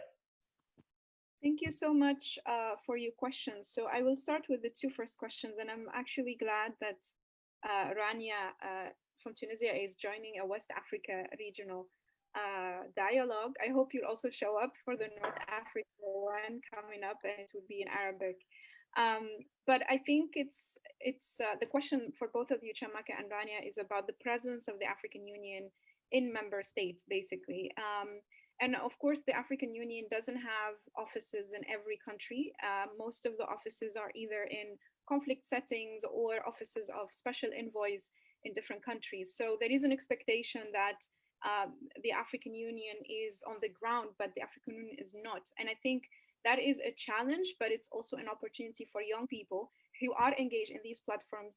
The young people we try to partner with and engage and bring to the Agenda 2063 and to African Union programs to also be our ambassadors on the ground, to also be the ones who take these agendas to your peers, to your organizations on the ground.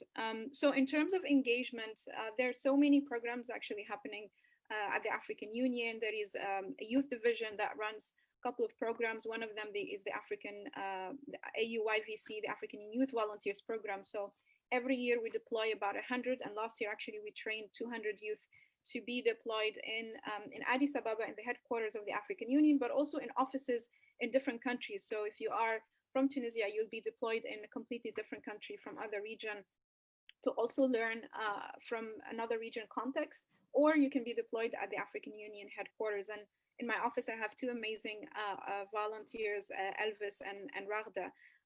But of course, I understand the frustration that you want to feel the presence of the AU at the member state, at the grassroots.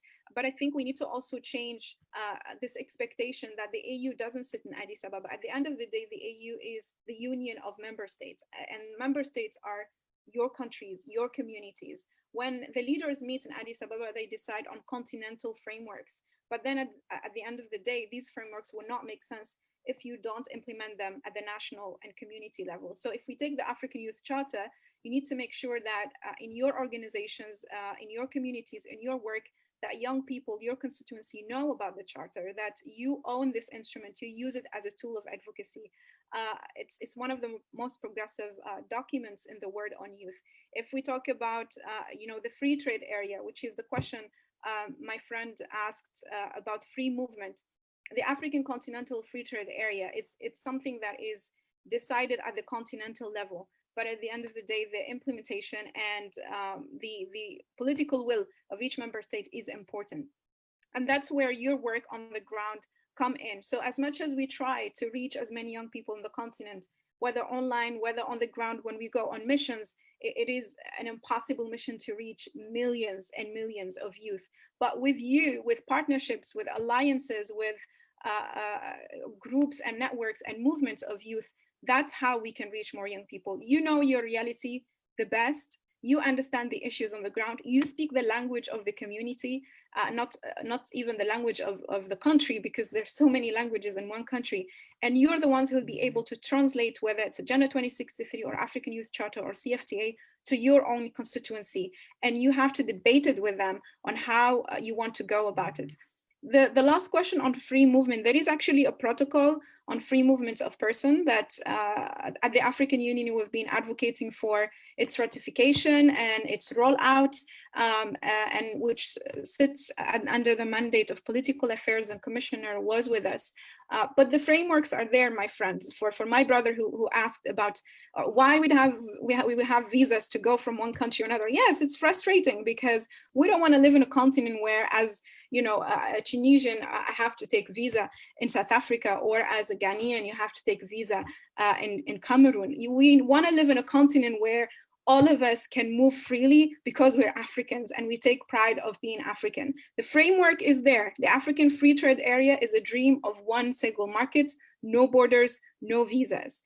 The free movement protocol is there for also not having visa. There is also the project of the African passport, which still being rolled out. So the frameworks are there. What we need is you to take those frameworks to the national level, to do the right advocacy, to mobilize your peers, to campaign, to petition, to organize, in all sorts of ways of activism, to make sure that you hold your leaders and your policymakers accountable to frameworks they signed up for at the continental level. And just to end, our office is open to do better. So if you think we can reach out to the grassroots, to the communities, better than we have been doing the past year and a half since we've taken this assignment, do let us know. We have social media, we have our website, we have our contacts. Do reach out and do engage. And we have so many young people that are with us right now who have engaged in that simple way. It's not about, the envoy knows this group or this group. The African Youth Front, for example, is a coalition of youth networks from across the continent, and many of those networks we don't know about. So it's really up to you to also take agency and use your power to engage, and not wait for to be invited to an African Union activity or to be to try to find a way to engage in member states. Try to reach out to us, and we're open to and accessible to make sure that your voices are heard and taken seriously, at least at the continental level. And we're very, very happy that you're here with us. It's been an hour and 2 hours, an hour and a half, and you're still with us. So I really look forward to the breakout session and what will come out. Thank you, Rotimi, for the wonderful, brilliant moderation. Before I let you go, Ms. Chebi, I see a very interesting question in the chat box from Isaac Burns. He says, how is your office helping to mobilize funds to support young people to take full advantage of the AFCFTA? You want me to go on? No, just to respond to this one question. I'm Okay. sure there'll be many more people who want to see your response to this. Yeah, well, I mean, we had a session today. I mean, Rotimi, you were at that meeting on AFCFTA.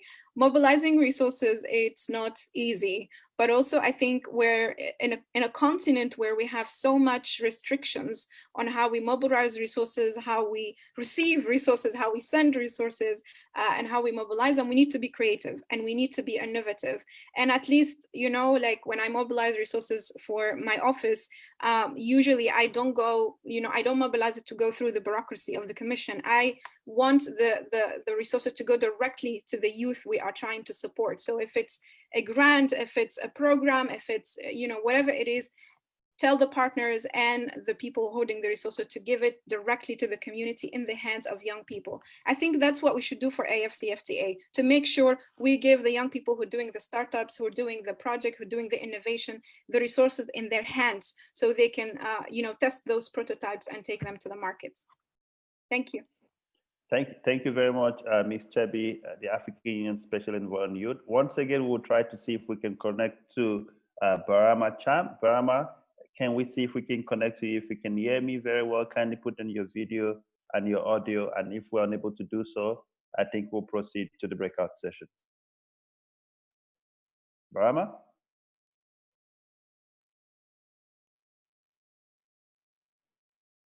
Yes, we can see you, but still your audio is not connecting.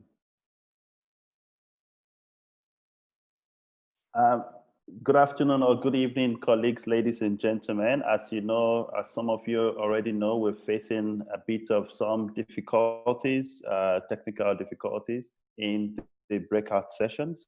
And so I'm sure that some of the colleagues have been able to join the breakout session, but as many of you have indicated in the chat box, you have not been able to join. So we would try as much as possible to see how we can manage the situation and see what we can do to continue to engage those who are still with us in the course of this ongoing intergenerational dialogue on youth silencing the guns for West Africa. Just give me a show if you can hear me clearly in the chat box.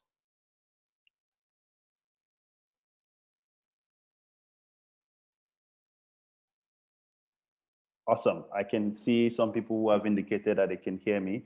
I will try to see if we can bring Barama, who we've been trying to connect for a while. Barama, if you can hear me and you're still there, let me know if you have been able to sort your audio. And if you have not been able to do so, I think we're going to proceed and see what we can do for the remaining minutes before we come back to the plenary session.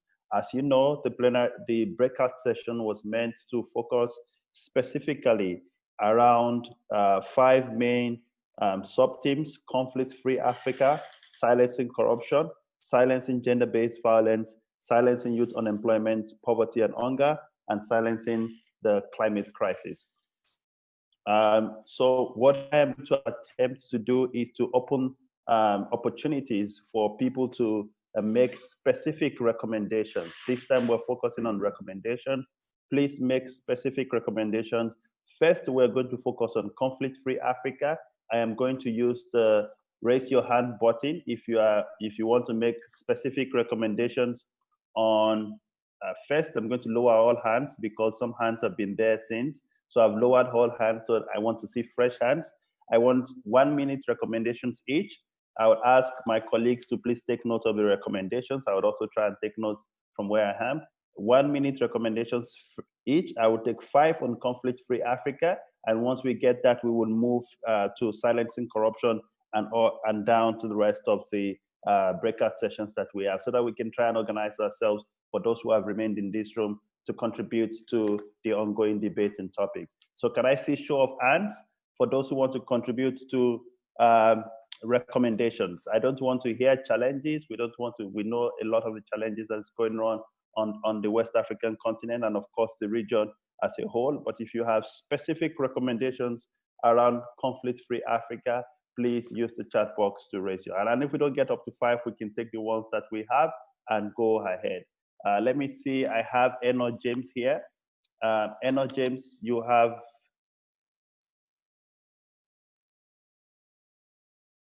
the floor if you can.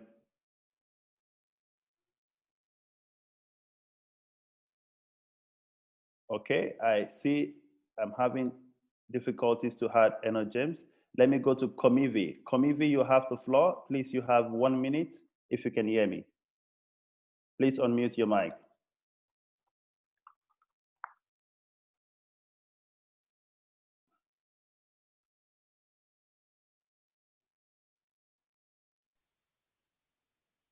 Hello.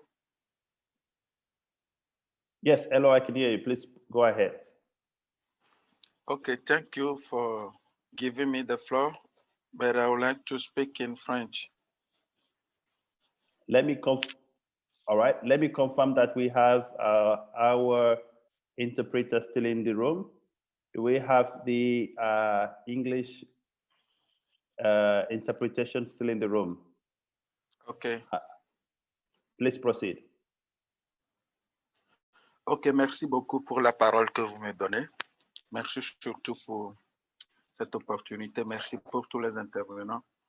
En fait, j'ai une préoccupation particulière en ce qui concerne les conflits, surtout en Afrique.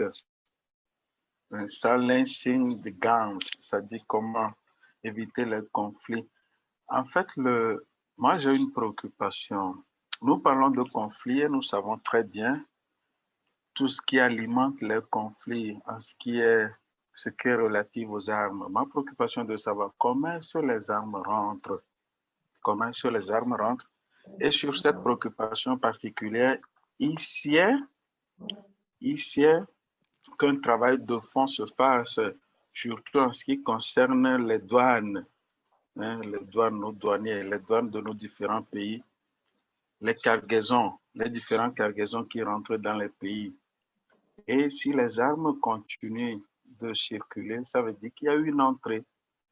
Il faudrait que les autorités prennent leur courage à deux mains pour identifier justement ces filières par lesquelles les armes rentrent et qu'ils y mettent fin.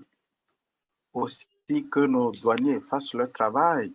C'est vrai, on a des cargaisons qui ont des tailles de plus de 3 mètres, 4 mètres, et on ne va pas se mettre à fouiller tous ces camions qui traversent nos frontières et se consomment. Mais je crois qu'il y a un travail de fouille à faire là à ce niveau. Un travail de fouille à faire là à ce niveau. Et la corruption aussi qui est là. Est-ce que les douaniers sont bien traités? Qui est sûr, tous les camions ne sont pas contrôlés. Il suffit qu'on leur donne un peu plus de moyens, un peu plus d'argent pour qu'ils laissent passer ce qu'il faut. Donc franchement, moi, ma recommandation particulière, qu'un travail au niveau des douanes se fasse sérieusement. Et à l'intérieur également des pays, hein, que ceux qui ont l'autorisation, le quitus de commercer légalement les armes, qu'un suivi se fasse et surtout que les faussaires, les trafics, ceux qui trafiquent illégalement les armes, qu'on identifie toutes ces personnes et que progressivement on puisse aider, hein, à œuvrer pour la paix en Afrique. Merci beaucoup. Thank you for the floor. Merci beaucoup. Thank you very much for your intervention. Unfortunately, we don't have the English translation at this moment, but I know that you spoke about the illegal trafficking that is ongoing on the continent, and also some of the ways that we can deal and respond to that. My French is very, very poor. Do we have any other person who is ready to comment on this specific recommendations on conflict-free Africa specifically? Let me go to Genevieve Giassi. Genevieve Giassi, kindly unmute your mic. You have the floor for 1 minute. Hello, my point will be on the de-escalation of conflict at the rural and then city-urban level using police education and conflict resolution reforms. Thank you.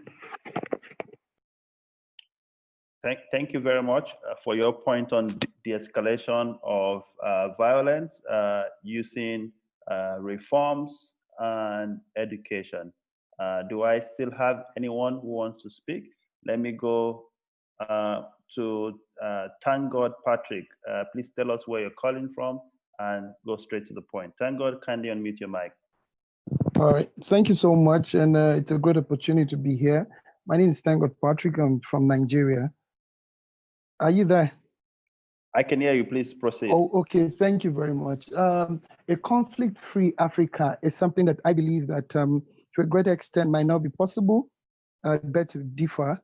But then, because even in a family, you still have two people, from the same parent having issues, having conflict, one, after the other. But I think that we can actually reduce it. We can minimize it by informing the people. African people, to a great extent, are less informed in terms of what they ought to know, how they ought to go about certain things. So I believe that constant information, education, communicating the right ideas, especially to the rural areas. There are a lot of illiteracies on the high rise in Africa. So I think that if you know your right, you know what you ought to know, it will reduce the level of conflict we have amongst people. Because most times when you have the issue that brings up this conflict is as a result of not understanding, having a clear understanding of what the issue is, and then it escalates from one level to another. Thank you so much for the opportunity. Thank you very much. Thank God, Patrick, for your intervention around providing information. And I know what you're also speaking about is also around citizens' education, educating people about their rights in order to know how to potentially solve some of these challenges that we are going through. I'm going to move over to the next item, which would be recommendations largely on silencing corruption. Corruption is the big elephant in the room.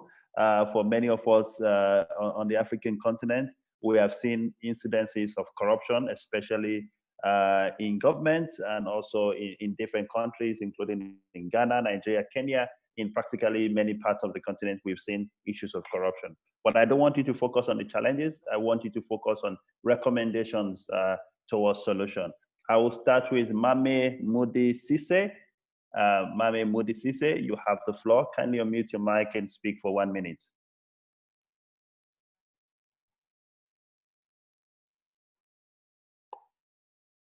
Mame Sise, kindly unmute your mic and speak for 1 minute.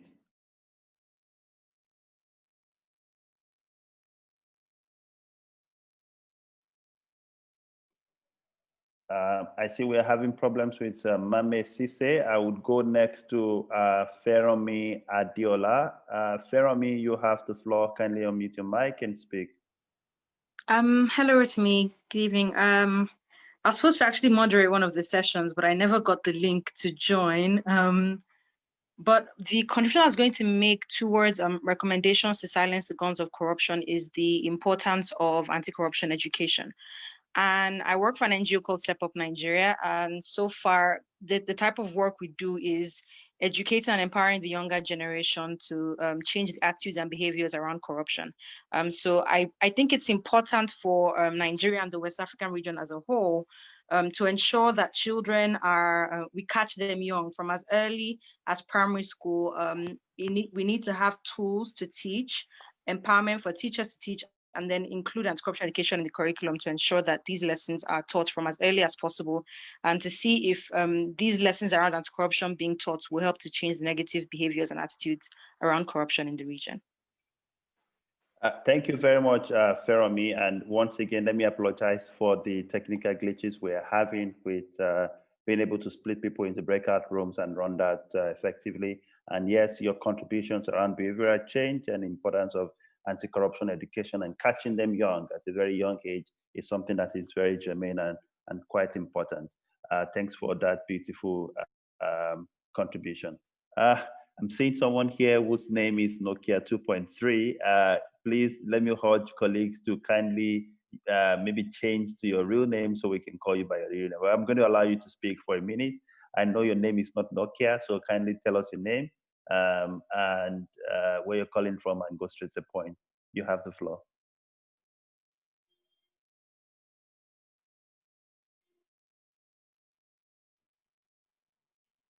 Okay, you have the floor. Thank you very much. My name is Badmos Muiz from Nigeria. Now, I strongly agree with Feromi. She has said, she has made a very good point. And what I want to add is, as we are catching our young generation, as we are catching them young, yes, that's very good. And we have to correct the notions of we adults. But we adults have, in fact, have interviewed so many adults that if you want to go to be put in a political position, how do you treat the masses? I do got is from young, from youth like us. So we need to change our orientation, and also we need a very strict law against corruption in all the countries. We need a very strict laws, and those that will use the laws, because we have the laws are not being used. So that's my submission for now. Thank you very much. Thank you very much, Badmos, for your beautiful contributions. Let me go over to Sherifatu Yakubu. Sherifatu, you have the floor. All right, thank you very much for giving me the opportunity. My name is Sherifatu from Ghana. What I would like to say is that making information very easy to access by everyone is one step towards making a corruption-free Africa. If everyone has equal information, what to do and what not to do, when you are approaching an issue, what it entails, and then reducing bureaucratic lines. It is the first step towards reducing corruption. But if the chain of bureaucracy is very long, that is where we have corruption thriving. So what I will propose is making things accessible online. You don't have to face anybody face to face before you can do anything. And at the critical level that you can have access to people. So making information accessible, and then making activities, transactions online. That is my proposition towards having a corruption-free Africa. Thank you. Thank you very much, Sherifatu. Your contribution has also been duly noted. Easy access to information, and also using taking advantage of technology to ensure that people are able to do stuff virtually to reduce the face-to-face contact. And of course, potentially in the time past, people will say that is going to be very difficult on the continent, but with COVID, I see that the penetration of information technology in the last couple of months has deepened. Before COVID, we would have said this kind of dialogue that we're having today would have been very difficult to organize, but COVID has then brought about this change, this wave of change, and now we are able to have virtual conversations with young people on the entire continent. Thank you very much, Sherifatu. I would see if I can take one more. Have I taken Stephanie Agashua earlier on this topic? Let me go to Stephanie. Stephanie, the floor is yours. Good evening, everyone. Good evening, everyone. Go ahead, we can hear you. Yes, I'm looking at implementation of the checks and balances. You know, there are lots of checks and balances in most cases, but implementation is a problem. So I believe that if we implement the checks and balances, instead of them just being in place, but not being implemented. So I believe that we should ensure that they are implemented. These checks and balances are implemented. All right, thank you very much. Yes, we can hear you. Is it possible for you to give us an example of the kinds of checks and balances you're talking about? Maybe, okay, like, for example, people in leadership. Can you hear me, Mr. Shegun? Yes, we can hear you. Okay. For example, somebody is in a position, and he's maybe the work he's carrying out. What are the checks and balances in those offices to ensure that he's actually running a corrupt-free system? Awesome. Thank you very much. And then secondly, I have a second point. The second point is that maybe the people, there should be a time span which some office holders will stay in office. Some people stay too long in a place. Thank you very much, Stephanie, for also raising the issue of tenure for those who have stayed in office for quite a long time. I used to joke with my friends, and I say, the president of Cameroon has been in office before I was born, and he still remains there till today. And we hope that there would be democratic and peaceful change in countries where we've had that sort of long sessions. I'm looking at a couple of comments in the chat box. I see from Tango talking about we must insist on accountability and patriotic leadership at all levels. Thank you very much. I also see Julius from Sierra Leone. We have also raised the issue of youth-sensitive budgeting. That is very key. Thank you very much. I see also Jacob Joachim, who is raising the issue of how we need to strengthen the governance system on the continent, where we respect the views of the majority rather than the usual minority having their way, which has limited the flow of information and also public confidence and transactions. Let me go to the elephant in the room, silencing gender-based violence. We'll move over to the next one, silencing gender-based violence. And if you want to speak, as you know, as is the case with the other ones, kindly use the raise your hand button. Silencing GBV. If you have anything to contribute to silencing GBV, kindly raise your hand. Let me start with Grace. Grace, the floor is yours. Grace, kindly unmute.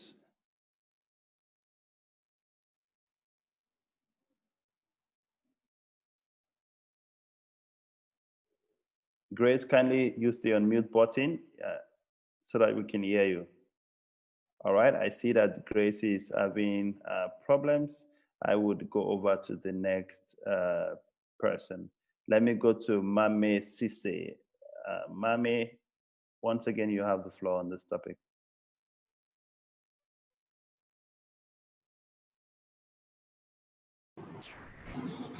Good evening my name is Mahmoud Sise. I am a young Senegalese. I will speak English, no, it is but in French. If you follow me. Yes, well, we would allow you. Unfortunately, we don't have translation to English, but if you can speak in French, and if you can summarize in English what you've said, we'll be able to capture it. If not, it's also fine. Yes, thank you very much. Merci tout le monde. Je m'appelle Mahmoud Sissé, je suis un jeune Sénégalais. Donc, je vais aller directement aux propositions de solutions. Donc, comme tout le monde l'a bien cité, donc si on veut éradiquer ce fléau, on va baser uniquement sur la jeunesse. Alors, actuellement, je peux dire où est la jeunesse? Donc, ils sont toujours dans les universités et autres. Alors, aujourd'hui, le place, je pense que ça doit être aux instances de décision. Donc, si aujourd'hui, on doit pousser les jeunes ou bien de les accompagner, qu'ils puissent aller, qu'ils ne puissent pas être sur la table, mais autour de la table, pour discuter avec les dirigeants, pour discuter, pour gérer les dialogues. Donc, on ne peut pas rester derrière nos écrans ou bien assis là où nous sommes pour dire qu'on va régler ces problèmes. On doit aller rencontrer les personnes, aller là où ça se passe les problèmes pour les résoudre. Merci. Merci beaucoup. Merci beaucoup. Mame Sise, merci beaucoup. Let me go over now to Grace. Grace Obakina, the floor is yours. Kindly unmute your Can mic. you hear me right now? Yes, we can hear you. Please proceed. You have 1 minute. All right, good evening. Good evening, Grace. Reaching out to silencing gender-based violence, gender-based inequality, and all sorts whatnot. I have looked at the generation that we are in and the effort that have been put in place is so enormous. But if you take a critical look, it will seem like the result is not as huge as expected. Now, I have always been an advocate of one that has been disappointed and be failed in the effort that the generation and cross-generation has put in. You know, discovering that if there must be a headway, I have this tag I use as catch them young. Let's go back to the drawing board. Let's begin to reach out to the younger minds. We cannot undermine the input that the home front we put in place to be able to eradicate this continuous gender issue. So if the state where we are now, we are putting our effort and it's not showing much result, let's go back to the home front and begin to catch the younger ones so that we have a hopeful generation that we grow up with the right sense of mind of what it ought to be on issues relating to gender.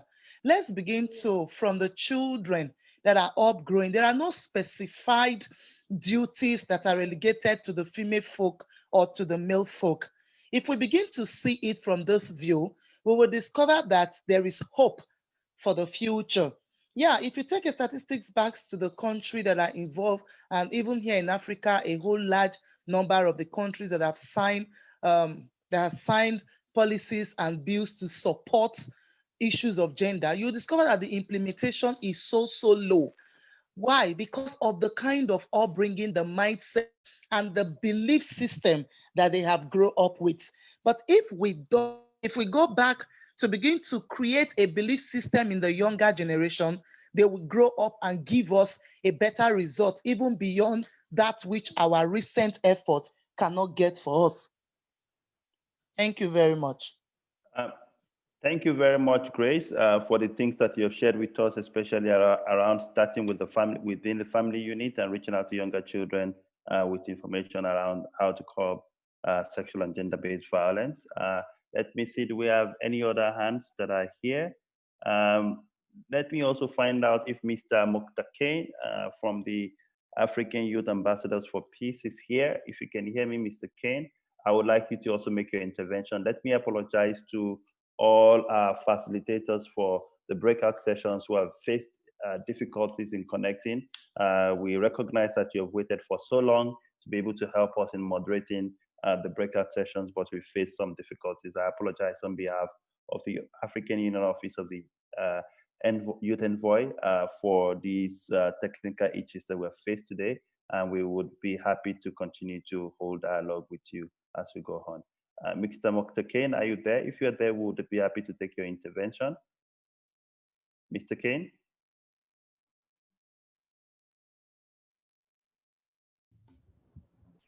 Yes, I'm here, Brother Rutimi, and thanks for having me here.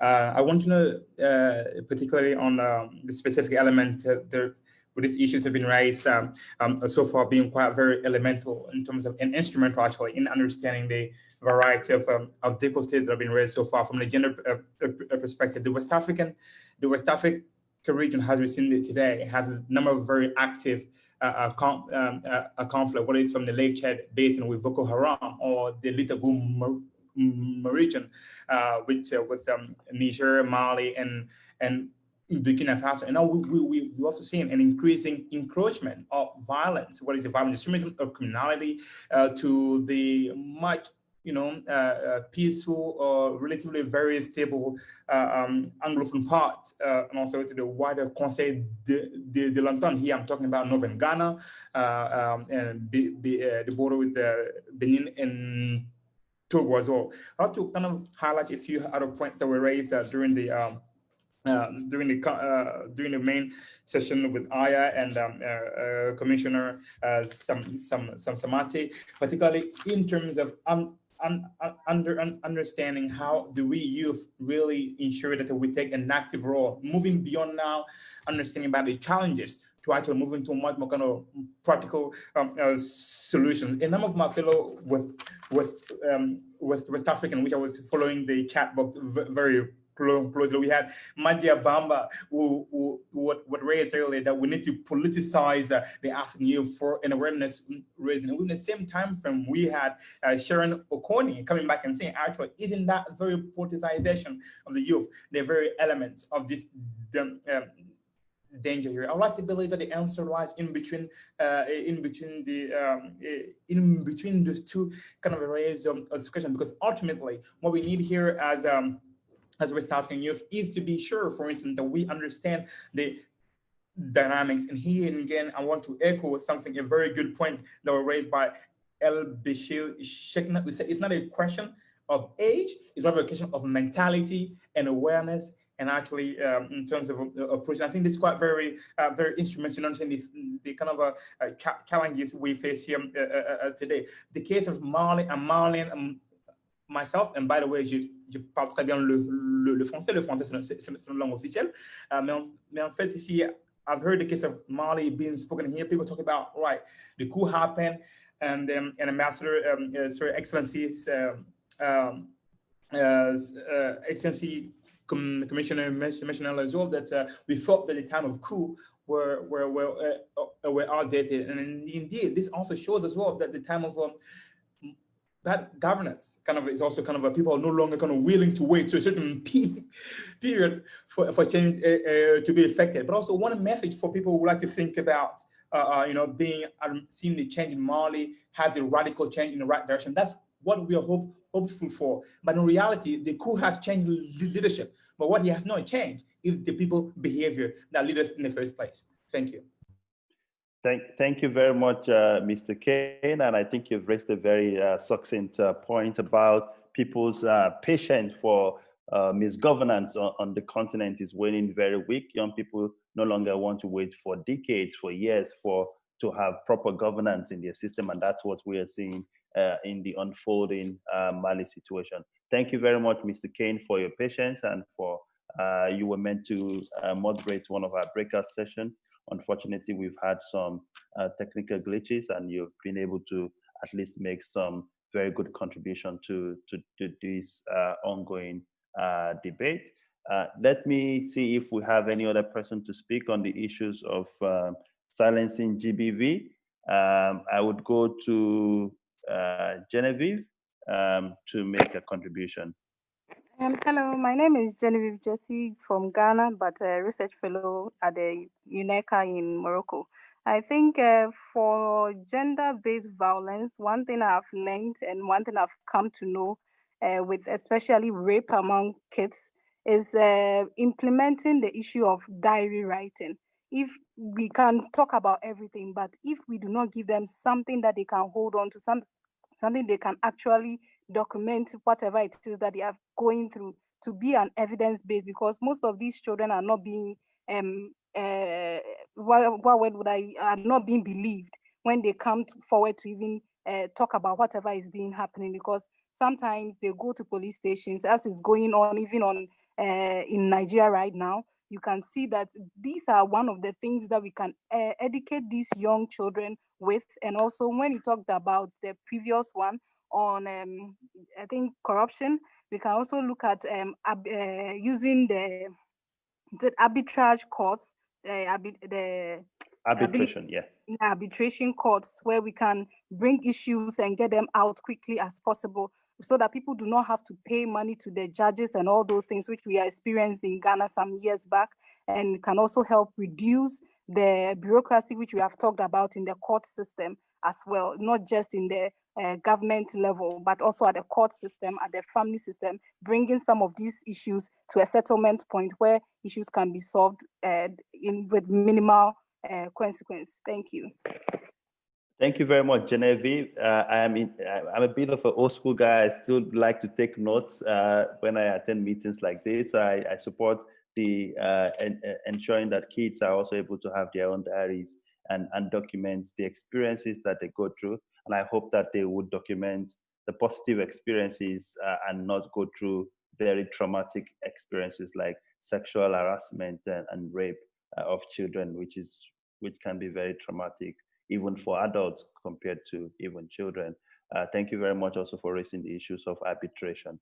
Let me move now to silencing youth unemployment, poverty, and hunger. Silencing youth unemployment, poverty, and hunger. If you'd like to contribute to this, kindly raise your hand. I see it's the same set of people that have been contributing all along. I want to see fresh names who would jump into this conversation. If you're hearing us, even if you cannot speak, kindly drop us a comment in the chat box and would be happy to take you. Let me start with this time around with Luke, who has spoken earlier, I think, from Luke, over to you. Hello. Yes, we can hear you. Yes, good day. I don't know what to say, whether good morning, good afternoon, good evening to everyone. I'm Luke from Ghana, and I thank you, the organizers, for this wonderful event. Now on hunger and unemployment, actually, I wanted to talk about the fact that from experience and from observation, most young people are unemployed today because they do not belong to some political parties, especially for some, public sector jobs. So the recommendation I have is, if I don't know how feasible it is, if it is practical for the African Union, probably, I don't know, to have some, probably some oversight, responsibility. I don't know how that is going to work, to have structures in place to ensure that public sector jobs are given to the youth, or they are accessible without having to require that a person is a member of a particular party, because from experience and from observation, that has been the situation. For some public sector jobs, if you do not belong to the ruling party, you are completely out or automatically out. So what structures could the African Union put in place? It's a question and a suggestion at the same time, to ensure that public sector jobs especially are easily accessible that they are not accessible based on one's political affiliation. Yeah, so that's a recommendation and a question. Thank you very much. Thank you very much, Luke. I'm sure that your question and recommendation has been taken into consideration. I know that would be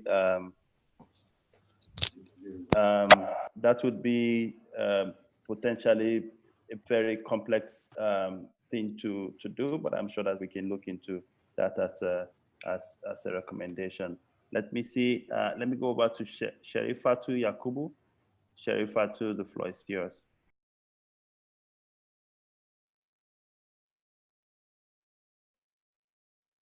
Sherifatu, the floor is yours.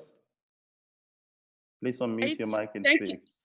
Thank you very much. For youth unemployment, let's ask ourselves, what kind of training do our youth, our children go through in the classrooms? What is really in our curriculum? What kind of training do we give to them? Is it employable? At the end of the day, do the skills we impart to them, are they employable? Can they do something for themselves? Even if it is for employment elsewhere, is it enough for people, for them to get employment that is really employment? I think those are critical questions that we really need to ask ourselves when we are looking at clearing unemployment for the youth. So we have to really look at our curriculum, our training curriculum, whether it's vocational, whether it's class, whatever it is, for our youth to be what? Employable. Let's really look at what we are giving to them as training, as schooling, or as whatever. That is my point. Thank you. Thank you very much, Sherifatu. Your point has focused on training for our young people and especially looking at the quality. Even if it's vocational training, we have to look at the quality of training that young people receive on the continent. Let me go to Fanta Sane. Fanta Sane, you have the floor. Kindly unmute your mic and speak for a minute. Yes, thank you very much. Rotimi, this is Fanta Sane from the Gambia. I'm a young advocate, gender rights activist, and yeah, a mediation fellow from the reputable Center of International Center for Peace and Human Rights Development in Africa. And the various subject matters that were being discussed actually resonates with my thinking.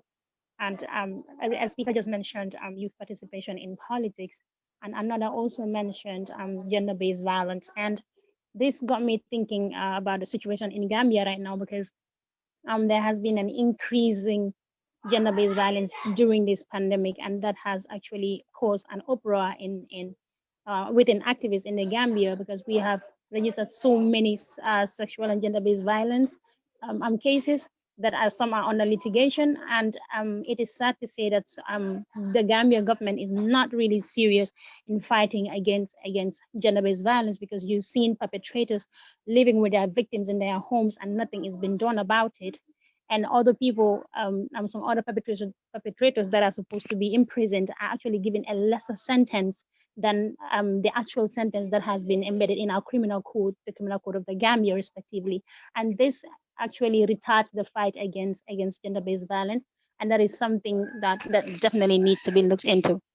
On the side of politics, there has been an increasing participation of youth and politics in Gambia. Recently, there has been a new party that has been launched, and it has registered so many young people in the party. And then that is just to show you how young people of the Gambia are ready to face the 2021 elections and hopefully, counter the narratives in the country. That was all I wanted to say. Thank you. Thank you very much, Fanta. We will be running for office in Gambia. Should we be expecting that you would also run for office?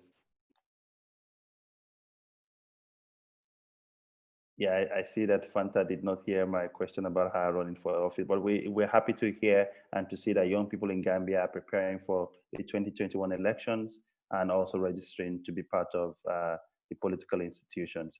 Let me move over to, who else is here? 1 second. again, Nokia 2.3, I think your name is, I'm trying to find where I wrote your name earlier. You have the floor. Kindly introduce yourself and proceed.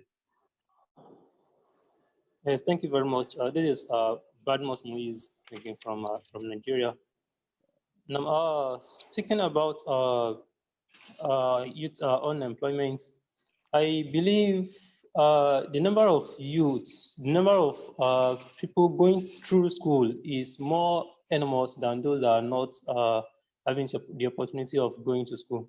So I think we should try and change our school curriculum, because even right from the kindergarten and up to higher institution.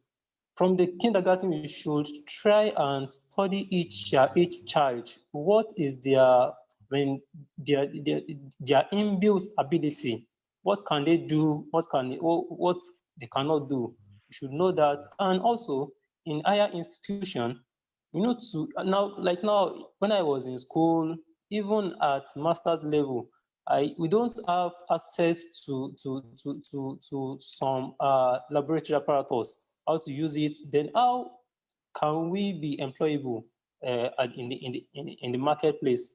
We have some lecturers, they do use the notes, the lesson notes that they are being used during their own students. When they were students, they still keep that note. They still use it for like 15, 20 years. And we all know that those notes, they are useless. So we need to stick to our academics. Let them change the school curriculum. Let them teach these students what they are meant to know and what they will be employable with. That's my contribution for now. Thank you very much. Thank you very much for your contribution. Of course, again, these are things that colleagues are quite familiar with the reforming the educational system on the continent to make it more relevant to the century that we are, and also more exciting to young people to be able to follow up. And as you know, in this time of COVID, the pandemic that we're currently ongoing, quite a lot of public schools on the continent are shut down, and there's only a very few percentage in Nigeria, say about 1% of those who attend the elite schools that are able to continue education virtually using tech tools. There are, of course, some attempts for education to continue using radio and television, but that is not as effective as we would like to see. Let me take one more comment on this, and then I would move to the final sub-team, which would be on silencing climate crisis. Let me take from Kadidatu Guy. Kadidatu, the floor is yours. Unmute your mic and speak.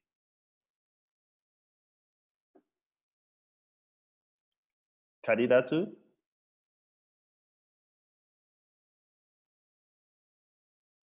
Kadidatu, if you can hear me, unmute your mic and Hello? speak.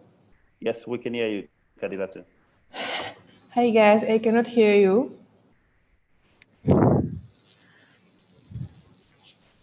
I can hear you, Kadidatu, please. Oh my God.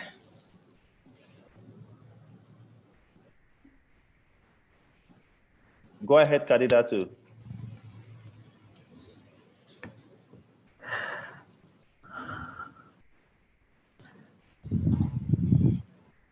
Hello? We can hear you, Kadidatu. Please proceed.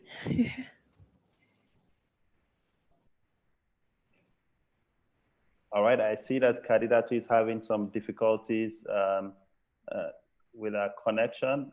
We'll see if we can come back to you. Let's go to the third, and again, I'll lower all the hands now so we can take fresh hands. Let's go to the last and final one for today's conversation, silencing climate crisis. Silencing climate crisis. If you would like to make a contribution to this, again, kindly raise your hand. Silencing climate crisis. Please use the raise your hand button to make recommendation on how we can silence climate crisis on the continent. I can only see one hand up, and that is Genevieve Giassi, silencing climate crisis on the continent. Genevieve, the floor is yours. Mine is not on climate, it's just on the unemployment. For us, we have been working on migration and transferable skills. So we have a lot of people moving within the West African continent, also moving upwards here in the North Africa for migration to other places, and also those staying within the continent.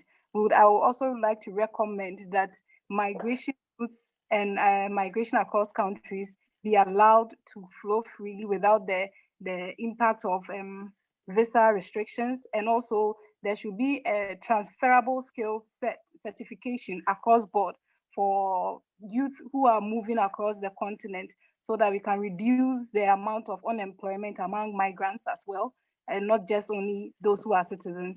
And for climate, for me in Ghana, one thing I realized before I traveled out of Ghana was especially the lack of trees. Planting of trees was something which picked up some years back but has fallen down. So if there's a quota which could be given to every region or every town or center or urban area, especially the urban areas where we are having a lot of heat coming into these areas, the introduction of tree planting in the urban centers and within and around homes, which could be enforced by local authorities, could be one of the ways to help reduce climate impact within the urban centers. And for the rural areas, I would advocate for more education on the need to protect trees and to stop the cutting down of trees for charcoal, and also improve the land degradation programs where they can understand the need for them to protect the land for which they till and farm. Thank you. Thank you very much. You have raised, Genevieve, you've raised quite a number of points, and also protecting the environment, planting trees. I think it was recently that we saw Ethiopia attempt to plant 1 million trees in the country, and we've also seen similar commitment by quite a number of other countries on the continent in this effort to plant trees as we go. In West Africa, or maybe not even West Africa alone, in the belt in Nigeria, we've seen what is called the Great Green Wall in parts of northern Nigeria, Chad, Niger. There's this plan to have the Great Green Wall as a response to the desertification that is going on in that part of the sub-region. Let me go to Tangod Patrick. Tangod, you have the floor. All right, thank you once again. First of all, I think I'll go back to educating the populace again, because when you move around, you begin to see, especially here in Nigeria, a distinctive, clear note as to the Land Use Act. You go around and you see everybody building around. The average middle class man gets a portion of land for whatever amount. And the next thing is trying to make sure he builds everything, all the spaces are occupied. At the end of the day, risking any other thing around them. So I feel that we need to do more in educating the populace as to understanding the need for tree planting, like the other speaker had spoken about. Tree planting and taking care of our environment. It's an individual effort. Everybody must be put in place to do the needful. Throwing away waste on the road, people don't think that it's any issue. You go around the road. I remember at some time that I think in Lagos or so, where people were arrested for throwing out waste bins. So constant education, publicity from the Ministry of Information, as the case may be, and from us as individuals as well, to keep inspiring other people. I remember someone inspired me as well, that when I finish a piece of pure water, I don't throw it away anymore, because I know that it's going to come back at me. So we must also become examples to others. When you finish, you're a role model to other people, are watching you. So I think that's my little contribution. Thank you, Mr. Tangod. And I think that's it. We also need to lead by example, like you have said. It's a matter of practice what you preach and not what you just say. And I think that's also very good to focus on conservation, recycling, tree planting, as well as the many other things that you have mentioned. I'm hearing from those who are in the breakout sessions who managed, despite the challenges, to take part in the breakout sessions, that the session is coming to an end right now, and they will be joining us here any moment from now. So I would say, if you have any final words, recommendation on each of the 5 thematic areas that we have looked at, and you have not spoken, I'll be able to take 1 or 2 more persons before we go. I see Ina Mutila Ango. Ina Mutila, sorry if I'm not able to pronounce your name very well. Ina Mutila, you have the floor. Kindly unmute your mic and speak.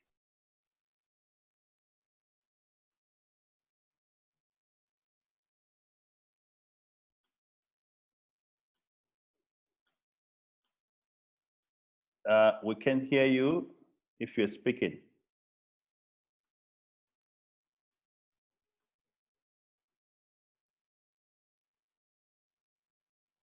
Inamitula, we can hear you if you are speaking. Okay, so we will just proceed.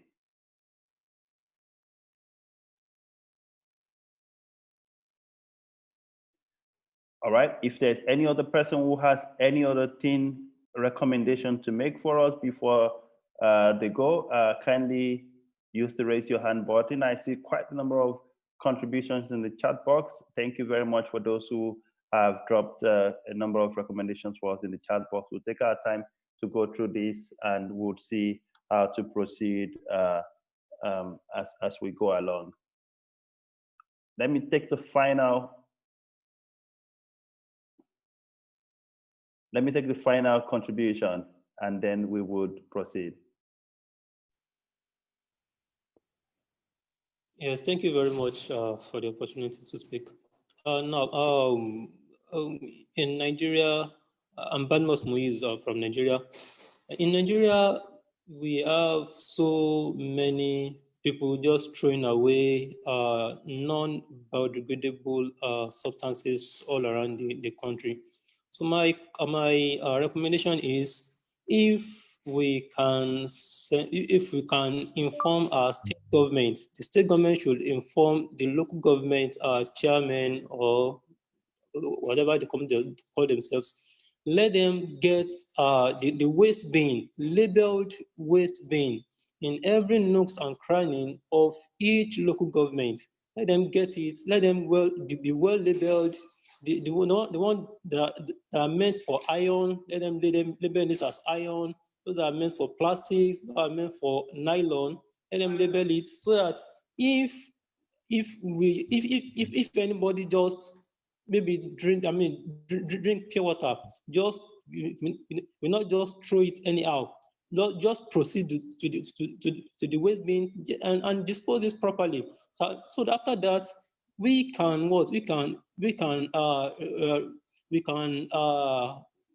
recycle all these wastes. So these wastes, they are not waste. They can still be reused.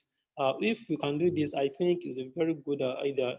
Thank you very much for giving me the opportunity. That's my submission for now. All right, thank you very much. I am getting word. Thank you very much.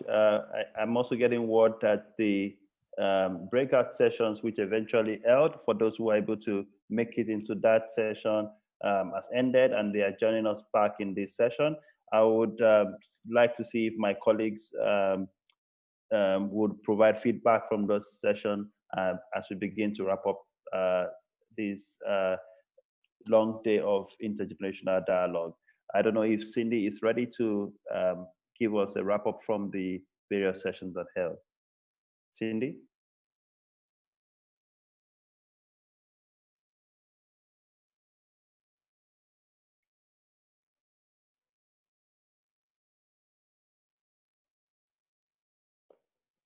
Hello, Cindy, are you there?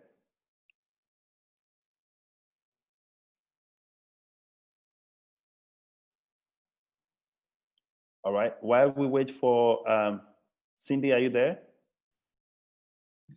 Yes, I'm here. Yes, I'm here, Rutimi. My apologies. I was trying to unmute myself, but I didn't notice that I was muted. But thank you so much for leading us through these 3 hours. This has been really wonderful and quite exciting. I really did enjoy the session.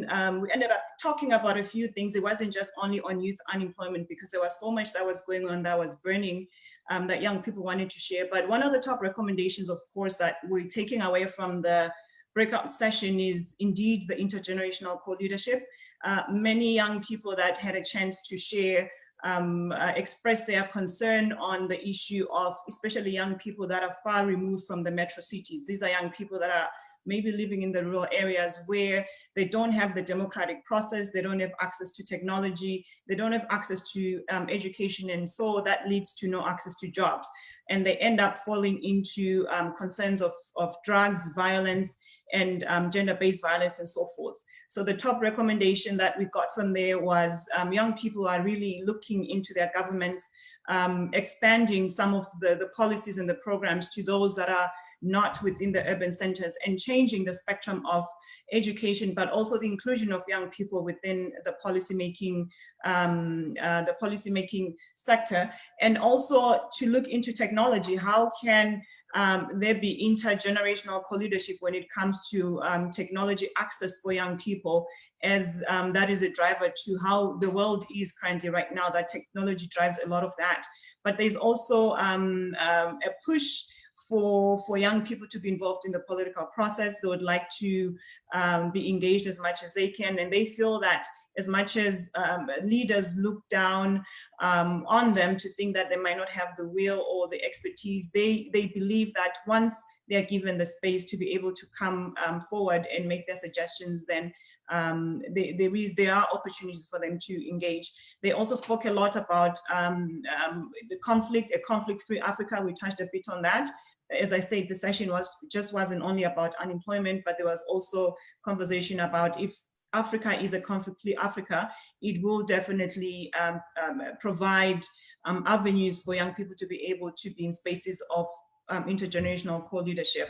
So I think just to wrap it up, we did hear a lot of young people echoing that they are available, they are, they are willing to be included, but they also want to lead along with the elders. They definitely would like to see peace across the continent of Africa, because conflict really is what is a catalyst for many of the issues that are currently going on within their countries and with their regions. Thank you. I'm not sure if maybe Amos, he was the moderator for the event, if he has maybe a minute to also add on to what I just elaborated on. Thank you. Excellent, excellent, Cindy. Would be able to take a few words from Mr. Williams. Amos, would you be kind to provide some further insights, if you will?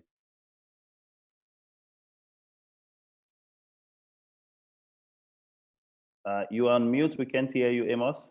Okay, now, thank you. Well, let me say thanks to my colleague for the assistance. Part of what we'll discuss with the young people were key in terms of educational opportunity. And the thing is something to be considered, the need for a relook at the system in terms of how young people are acquiring education. There needs to be a match to what the job market is offering, to the skills that they are getting from the schools. The issue to talk about lack of finance assistance from government was something that came out. Opportunity to engage unemployed youth was something they also spoke about. Key among them was that I took interest in was the issue that has to do with how do we connect young people who are in the urban area to young people who are in the rural area on opportunities for equal participation, so that young people who have the skills and knowledge and have the opportunity in the urban area can also connect with the young people in the rural area for opportunity for capacity building and opportunity. One thing they also spoke about was that they think part of the challenge is that poor leadership. Young people are not given the space, and there's poor leadership to tap into their opportunity that is required from them. Another thing they spoke about was that there still seems to be a huge gap in terms of equal opportunity. And that is something that is affecting, and that is something that is causing the huge conflict on the continent.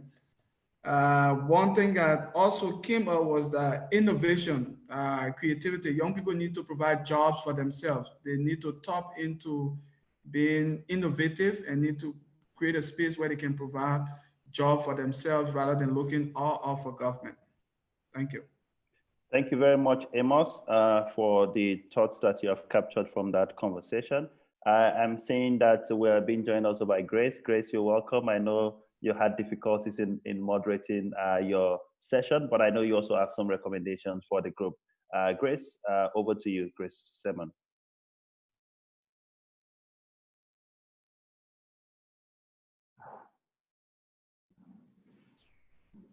Can you hear me now?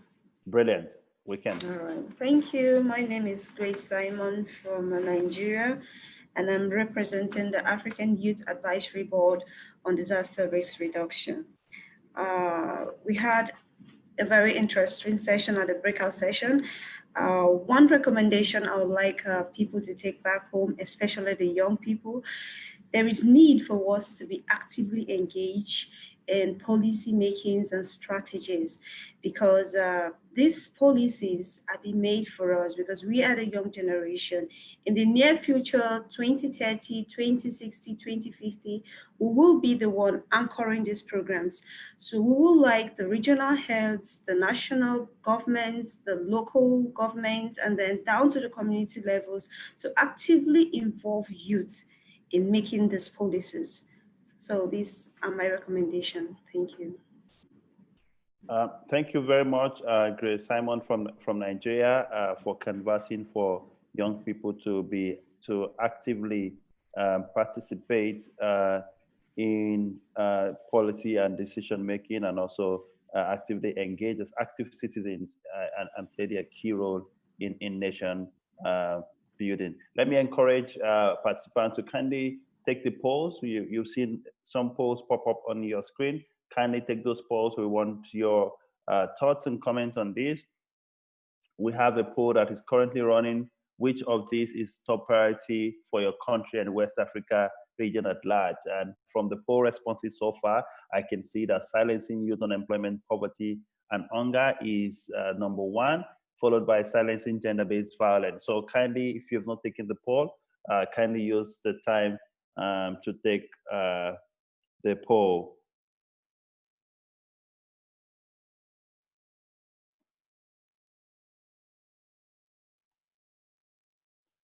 Okay, so ladies and gentlemen, I think we are beginning to draw close to the end of this. For those who are joining us online on social media, once again, the hashtag to use is Africa Youth Lead, hashtag Africa Youth Lead, and also hashtag 100-100-IGD, hashtag Africa Youth Lead, and hashtag 100-IGD.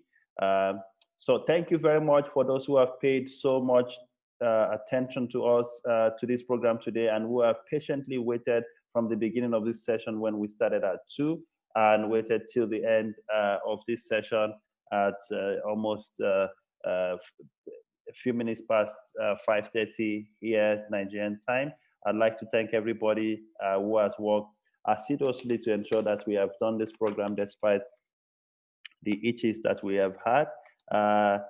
Let me also thank our translators who have done a good job in ensuring that we can understand ourselves in this conversation. Let me thank our partners who have supported this consultation one way or the other. I would like to thank the Kofi Annan Foundation, and also I would like to thank